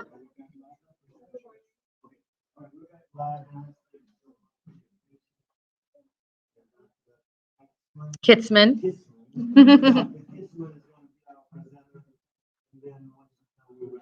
Yep. All right, guys. I'm going to talk to you about something called the All of Us program, and that table is back there. So you guys, I've heard everyone talking about health disparities, so I'm not going to go into that because it sounds like we've covered it. But one of the important parts of reducing health disparities is ensuring that all people are part of research studies and scientific studies, particularly when it relates to medications. So the FDA, those are the people who develop our drugs and control that whole process. They talk about how important it is that we include everybody in our clinical trials. Currently, only 5% of people who participate in clinical trials are African American, and only 1% are Hispanic. So I'm going to just put this out to you guys. If we don't have African Americans and Hispanics involved in drug trials, what do you think is the outcome? Huh? Yeah, of analysis including different racial, ethnic minorities. When you are taking a prostate cancer drug or any drug, that drug has been tested on 95% Caucasians, right? And we all know that we have different ethnic differences that show up in the way that our bodies respond to different medications. So we all probably know why we don't have a good representation, but you guys chime in. Why do you think African Americans and Hispanics don't participate in research? Trust, yeah. Mistrust is a big one. So, we're all working on ways to improve that, improve trust, be more transparent. At this point, I feel like our communities are more open to participating in research than ever. I think COVID has brought that forward. A lot of our pharmaceutical companies and researchers, they don't know how to recruit folks of color. And it costs more money and it costs more time. And you have to really be strategic about it. But it is possible. Me and my group at Baylor, we pretty much 99% of our participants are African American or Hispanic. And we recruit hundreds of people every month from the South Dallas community. And they love it. They love coming in and working with us. We love working with them. I'm not the one recruiting people. Because, I could, but it would take a couple extra layers of conversation. So, my recruiters are all culturally relevant, and that's something that we're going to talk about. And it's just that importance of trying to do some matching so that when you're out in the community, we don't have to get past that automatic, oh, you represent what I mistrust, even if I'm not that person, so it helps to have that cultural match. So we work a lot in the community. I don't know if y'all have heard of the Health and Wellness Center, but it's a community care clinic from Baylor. It's in South Dallas. And we have this huge circle of all these different things that we do, from physical activity to diet, working with our churches. It's a huge enterprise that is funded by Baylor. And we primarily work with the uninsured. Texas has a huge uninsured population. Just a little bit about what we do there. To date, we've had about $15 million in federal funding. We have 10 active studies, and all of these studies recruit only African Americans and Hispanics. So we are trying to make a dent in these health disparities. So moving to All of Us. All of Us is a study that's funded by the National Institutes of Health. Do you guys know what the National Institutes of Health is? No. Okay. So it's the National Institutes of Health receive money from the federal government. They're not the federal government. They're not appointed, the people are employed just like we are, they have to apply and they can be fired. But it is all federal money that gets funneled to the National Institutes of Health. I think there's 22 institutes ranging from diabetes. There's one specifically for minority health. Depends on who's in office, how much money the NIH has. But in general, what happens is that investigators, so scientists, researchers from all around the United States, we apply for grants and we compete with each other. And about 7% of us get funding. Tough game, very tough game. So the All of Us study is actually run by the National Institutes of Health. So no one had to get the funding. The NIH just appropriated, okay, we're going to put this, however much money it is, probably a good amount, into this bucket. And then institutions had to apply to be part of the All of Us network. Baylor is one of the institutions. It's actually the only one in Texas. We're responsible for recruiting, I think 60,000 people is our long-term goal. We're at about 14,000, I think, right now. The Health and Wellness Center, the side I run with my team, we've recruited 1,200, I think 99% African-American and Hispanic. So we're pretty much recruiting the majority of the ethnic minority sample into All of Us at Baylor. Some of the other sites are getting them, but the rest are pretty much Caucasian. But what's cool about All of Us is they have a focus on trying to recruit underrepresented populations. That's why we have all these community partnerships. So that's how we're here today, is the NIH has actually funded us to work with different community partners to spread the word. So what is the All of Us research program? It's a precision medicine initiative. So the goal of All of Us is to take your genomic sequencing, put it in a big pile of data with 1 million other people, along with all of your health history, your medications, and they put it in this giant database that's confidential and protected. And they let researchers go in and pull data out after it's de-identified. It's a totally different way of doing science. I don't know of another study that's been done like this. It's the largest federally funded study ever conducted in the United States. And I kind of think of it like being in the lottery. You buy your lottery ticket, you don't know if you're going to get anything from that. All of Us is kind of the same way. Like, you don't know what they're going to find because it's not defined. It's not a study where I say, okay, we're doing a gene testing study. I'm going to find out if you have this gene, and then I'm going to tell you, and this is how it goes along. All of Us is, we're going to take your blood, we're going to take your data, we're going to send it off to Mayo, we're going to get your genomic sequencing, and then we're going to put that data back to you through a patient portal. So any kind of information that they develop and they think is appropriate to send out, they send it to you. But the real implications of the study are going to come over time. So for example, they used All of Us study participant data to determine that COVID was in the United States in December. So those people that had donated blood that month, they were able to pull that blood and screen it and find that COVID was in their blood. The types of things that they might be able to determine from All of Us is how can we prevent chronic pain that affects more than 100 million people per year? How can we develop better treatments for diabetes or may potentially prevent diabetes completely? So it's kind of a confusing study to explain to people. But essentially, you're donating your stuff, which people don't really want to do in general. So there has to be a good reason for doing it. You're donating your stuff in the hopes that there's enough people like you with your genomic profiles from where you originated from hundreds and hundreds of years ago that have a similar disease that they can start to look for patterns. And they can say, okay, all these people from this geographic region or with this specific genomic sequence that have this type of cancer, we see that this medication is having the biggest impact versus this medication. And I think the biggest part related to cancer is, everyone knows this, there's certain cancer drugs that don't work in African Americans. But how did we find that out? Through trial and error, through someone actually having to go through different types of chemo, different types of medications. The goal of precision medicine is to be able to say, we actually have enough data and we've determined you have this type of cancer, and research is showing us this medication is the best for you. So the man who started all of us, his name was Eric Dishman, and he had cancer off and on from the age of 18 to like 50. Horrible cancer, white guy. He actually came to talk in South Dallas about the study when we first launched it.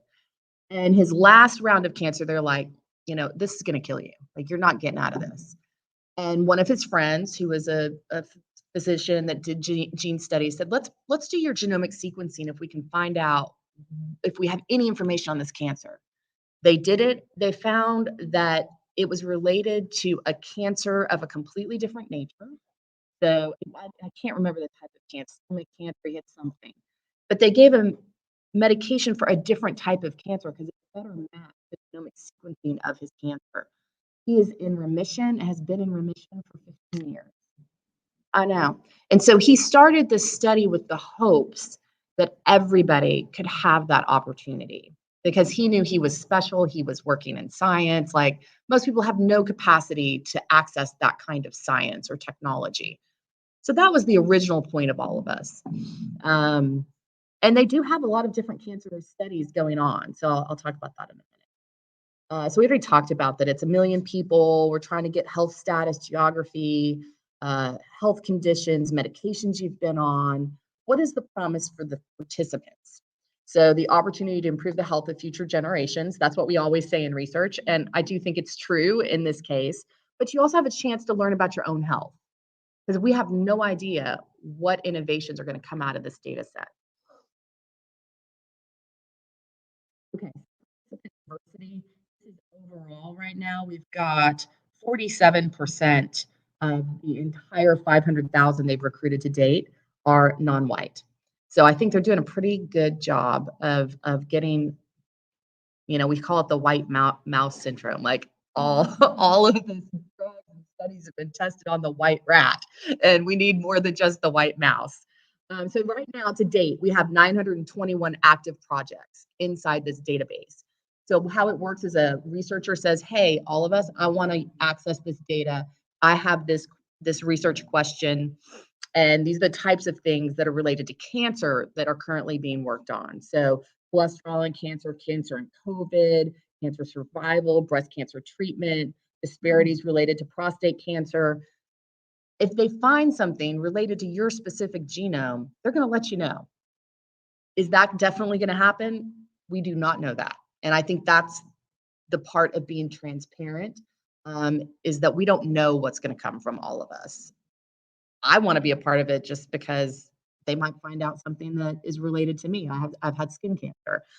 So I would love to know more about that as they develop new innovations. This is talking about lack of diversity in clinical trials in research. So this is a lung cancer study, and it's groundbreaking and changed how we treat lung cancer. However, it only had 4.5% African Americans in it. So there's no way, that was not enough people to pull out and look at differences by race. So whenever we're doing a study and we're looking at an outcome, prostate cancer, let's say, we want to be able to look at the outcome by race. So we look at it overall and say, oh, okay, this drug had this impact on prostate cancer. Now I want to see, did it have the same impact in white, Hispanic, Black, Asian? Now I want to see, is there any difference in age? Older African Americans, younger African Americans, female African Americans, male African Americans. We never have enough data to do that. So that's a problem on both sides. It's a problem from the researchers not knowing how to get into these communities, and our communities being distrustful, which they have a reason to be. But how do we break that cycle? And so all of us is trying to do it, and we're trying to do it. And I just want you guys to hear about this opportunity. Spread the word, the flyer, if you might be interested in participating. So community engagement is really the response to Black diversity in cancer research and in all research, because I can't go out and convince anybody to do anything. What I have to do is talk to leaders in the community and people like you that come to these events and talk and have good conversations, detailed conversations, so that they go out and they talk to their neighbors and their family members. And they say, you know what, maybe we should try doing this. It sounds interesting. My cousin went and did it, and she had a really good experience. participating in this study. So it's all grassroots. The only way we can change minds is by changing one mind at a time.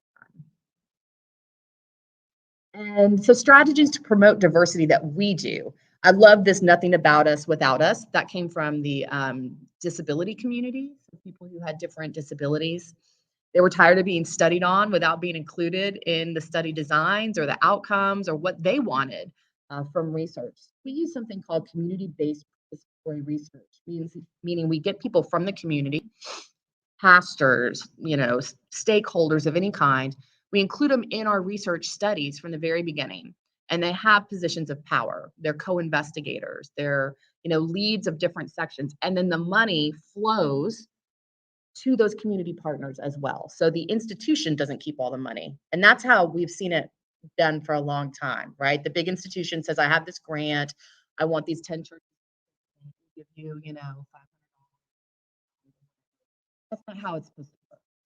Each person, each church, each group that's participating should get a decent share of the money that's coming in. That money needs to flow through the prime agency applying for the grant and out into our community organizations.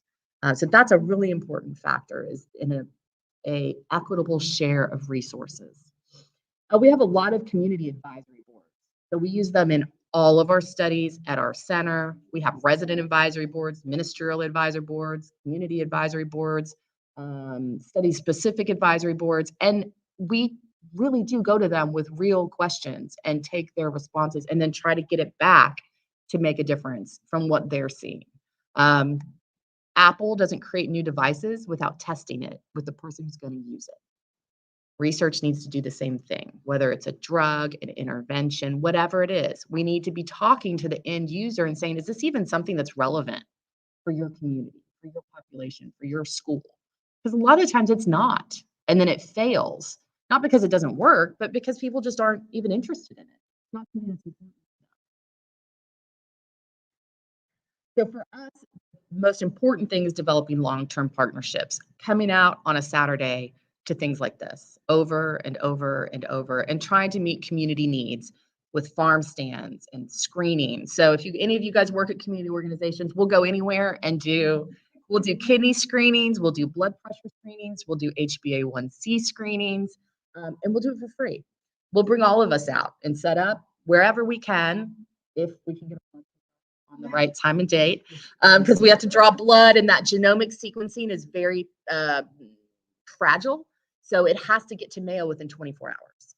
So for example, on a Saturday, we wanted to be able to enroll anybody who wanted to enroll, but our blood pickup was too early. We could have latest was 11 a.m. Not gonna help anybody. So it's really hard for us to do the enrollments on Saturdays, but we can always go out and give information and set up individual appointments. We have some after hours appointments, early morning Saturday appointments. So yeah, we bring out farm stands. We do whatever we can do to meet the community's needs. And then strategies to increase diversity. When we just talked about this briefly, but employ culturally relevant staff. That's really important. If a group of all white people come to your church and say they want to work with you, I would say not until I see some people that look like me on your team, because that is part of showing respect for that culture, empowering people in that culture to learn how to do the job, not just a group of people that are not from that culture going in and trying to, quote unquote, fix things or help people. We need to be empowering everybody. Language barriers. You got to be able to speak Spanish if you're going into a Spanish community. Flexible scheduling. Not everybody can leave work at 1 p.m. to go find a research study. You got to have evenings, you got to have weekends. Respecting individuals' time. If I hear one more time that this participant, what are they getting out of this research study? Oh, they're getting to benefit society. No. What are they getting for the gas they spent to get there, the time they took off work, their kids? Give them an incentive. Every person that is involved in research should get a monetary incentive, not hundreds of dollars. Don't want to coerce people. $30, $50, enough to pay for your time and resources. And that's just respectful. And then taking your science to the community. I think that's the most important thing. We can't expect people to come to the healthcare systems and the hospitals. We have to go to where they live, work, and play. So why now? Why are they doing all of us now? I think this is important. We have enough technology that we can actually work with large amounts of data. Most people are actually engaged in their health through some sort of data platform, right? People, even the poorest of us, have phones. They may only have one phone for their whole family, but they have a phone. And we actually understand genetics in a way that we never have before. We're still not 100% there, but we have much better knowledge than we did, say, 10 years ago. So the mission of all of us is to accelerate health research, enabling individualized care for all of us. That's the whole reason why it's called All of Us. I hope that it comes up with the innovations that it's trying to do. That's the thing about science. You never know what's going to happen. If we knew the end result, it wouldn't be science. It would be something else. So, and then this is just all the community partners. There's so many. We work with so many here. We work with the Black Creek Letter Consortium. They're great. The National Hispanic Nurses, all kinds of different African American organizations. And they really are pivotal to getting the word out. So thank you for listening at the end of your time today. Thanks for having me. And if you guys need to contact me, you can go through him. Yeah, sure.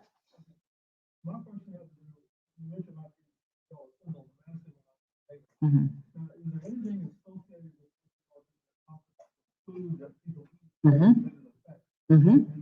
You run into roadblocks where your funding for not being able to market or put out because of financials and the big organizations that don't want you to do that? Not yet. So the beauty of NIH funded research, the federally funded research, is we don't have any conflict of interest. So we're not getting money from the food, from Kellogg, or any of those people. So a dietary researcher can definitely go into the All of Us database, pull out things related to whatever type of cancer, pull out the surveys they filled out related to diet. So All of Us has these surveys they send out once a month. You don't have to fill them out. They like you to fill them out. You don't have to. I think at the baseline, did they collect diet? Yeah, it's part of the 7 surveys. Yeah. So diet is collected at the beginning. So definitely they can look at patterns in diet. They can also look at, zip code level data in terms of food deserts. That we know that's a huge part of our disparities, is just this lack of access to reliable and healthy food. In South Dallas, it truly is a food desert. There's no grocery store. When you go to work, you have to bring everything into the office. You will have nothing to eat because there's nowhere to go. And we have cars. So not only is it a food desert, all of those zip codes we will get the census tracts as well, meaning people can have reliable transportation. So we're expecting someone to get on a bus and maybe get on 5 different bus routes to get to the closest grocery store, and then get that all back to their house and do that every week. That's not sustainable. So it's a huge barrier. When we talk about social determinants of health and things that are driving health disparities, that's a prime example. Food deserts, lack of access. Yeah. I heard about it. I don't know what it is. Remind me. Oh, wow. Okay. Right now, they have okay.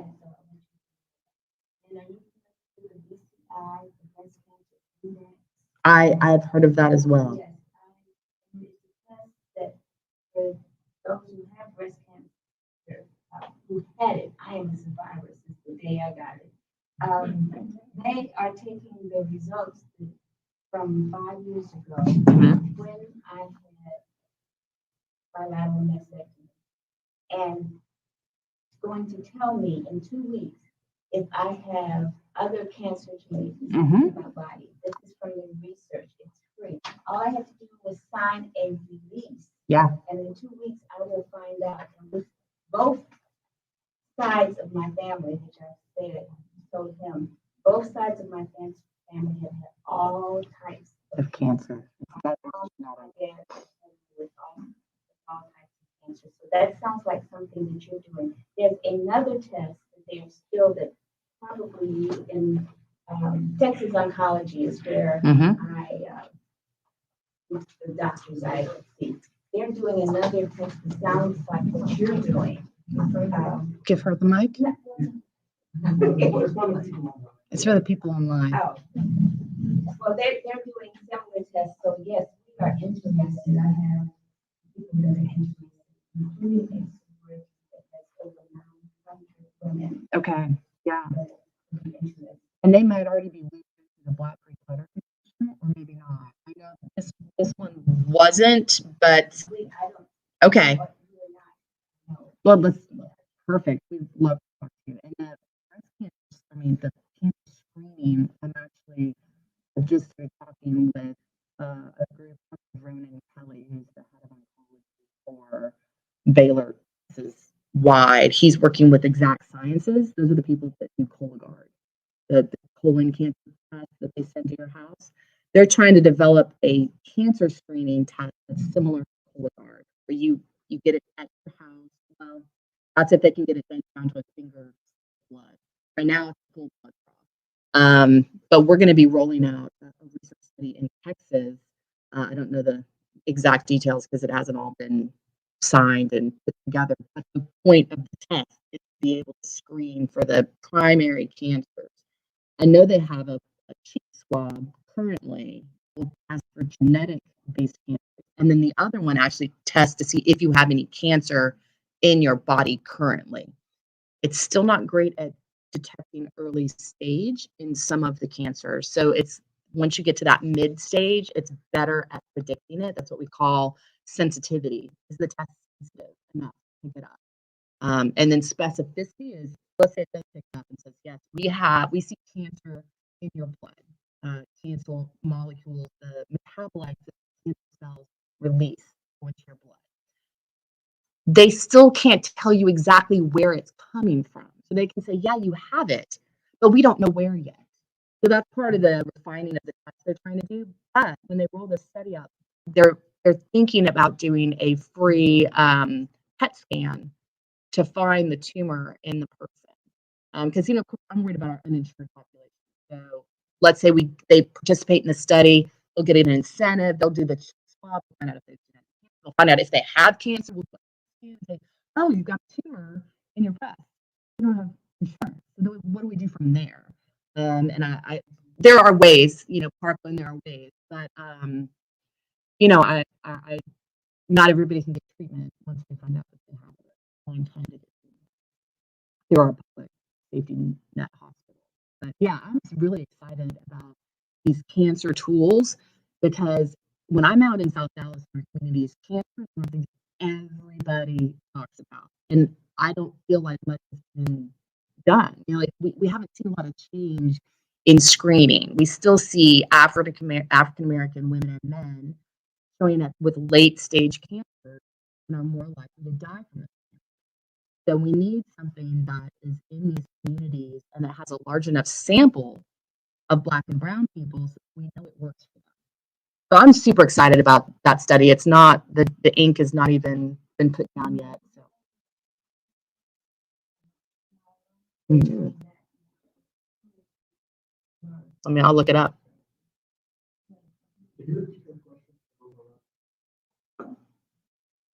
You're like, I don't remember my question. Yeah.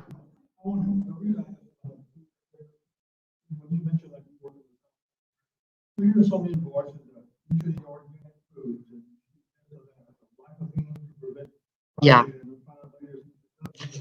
So, I mean, like organic foods are very expensive. They are. So if your studies reveal that you don't necessarily have to have organic food, then that would open up the door for to encourage people that maybe cannot afford organic food, they can still buy regular food. I love that. That's a great.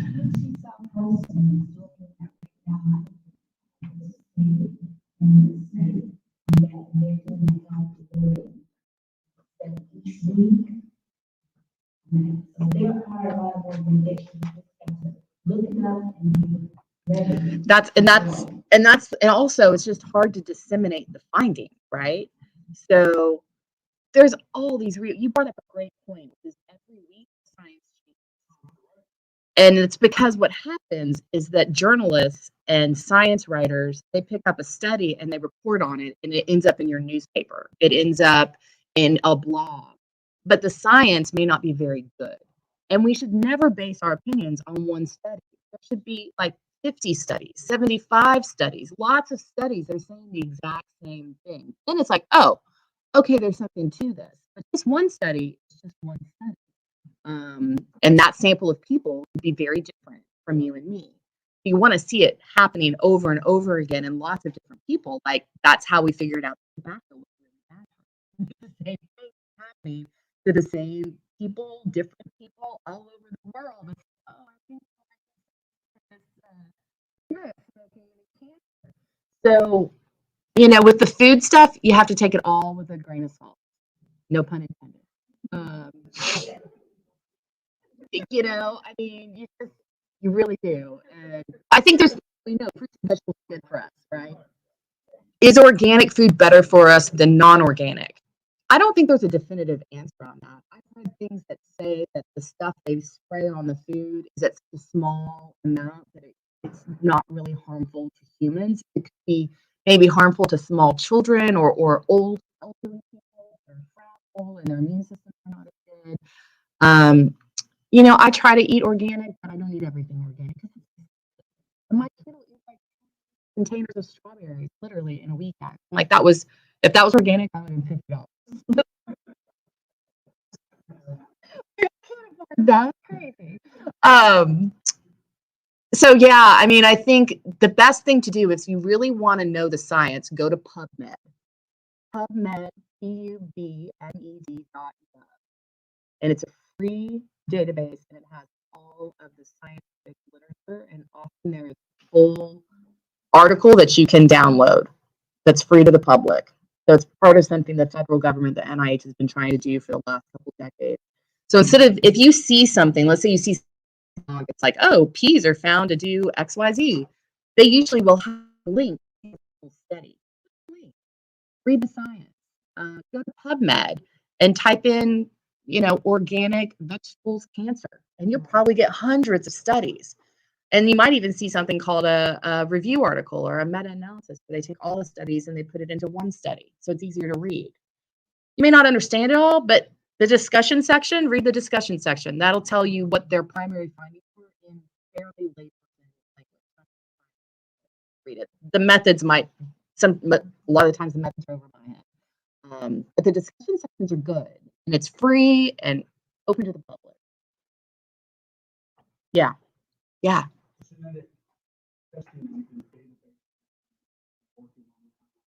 Are those the same ones that over the last 2 years have huge strides in prostate cancer treatment because they found the BRCA gene commonality between breast cancer and prostate cancer? I know there's huge strides in prostate cancer treatment. Yeah, I don't think it's the same one. I think that's a smaller database that's specifically focused on cancer. But it's the same gene. Same concept, yeah. Okay. So all of it, and there's so many of these things going on. Like Texas has the, I can't remember what it's called right now, and UT Southwestern has one too. I mean, there's lots of these large databases. I think what makes all of us different is that it's national, and they are really trying to get underrepresented people in it, which they're doing a good job. They're up at 50%, and that's unheard of at this point. So I think I would be as many as I could be, because you never know who's going to find out what. They just have to compensate you for your time. You know, that you can't go into a community and say, I want your hair and nails, and you're just benefiting society. That's not going to work. So we have to explain what we're doing. We have to have long conversations about it, and we need to appropriately give incentives when people give us their parts of their body, you know. Which is what you're doing. When you're giving blood or nails or hair, you're giving somebody part of your body.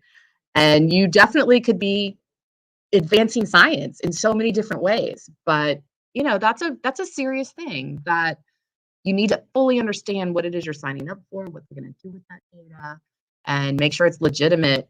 Like all of us is part of NIH, the whole protecting of the data is very, very airtight. So, you know, you don't want to just sign up to anywhere. You want to make sure that they have good metrics and things in place to make sure your data can be safe. All right, are we good? Yay, done? Okay. All right, this is nice talking to y'all. Come on.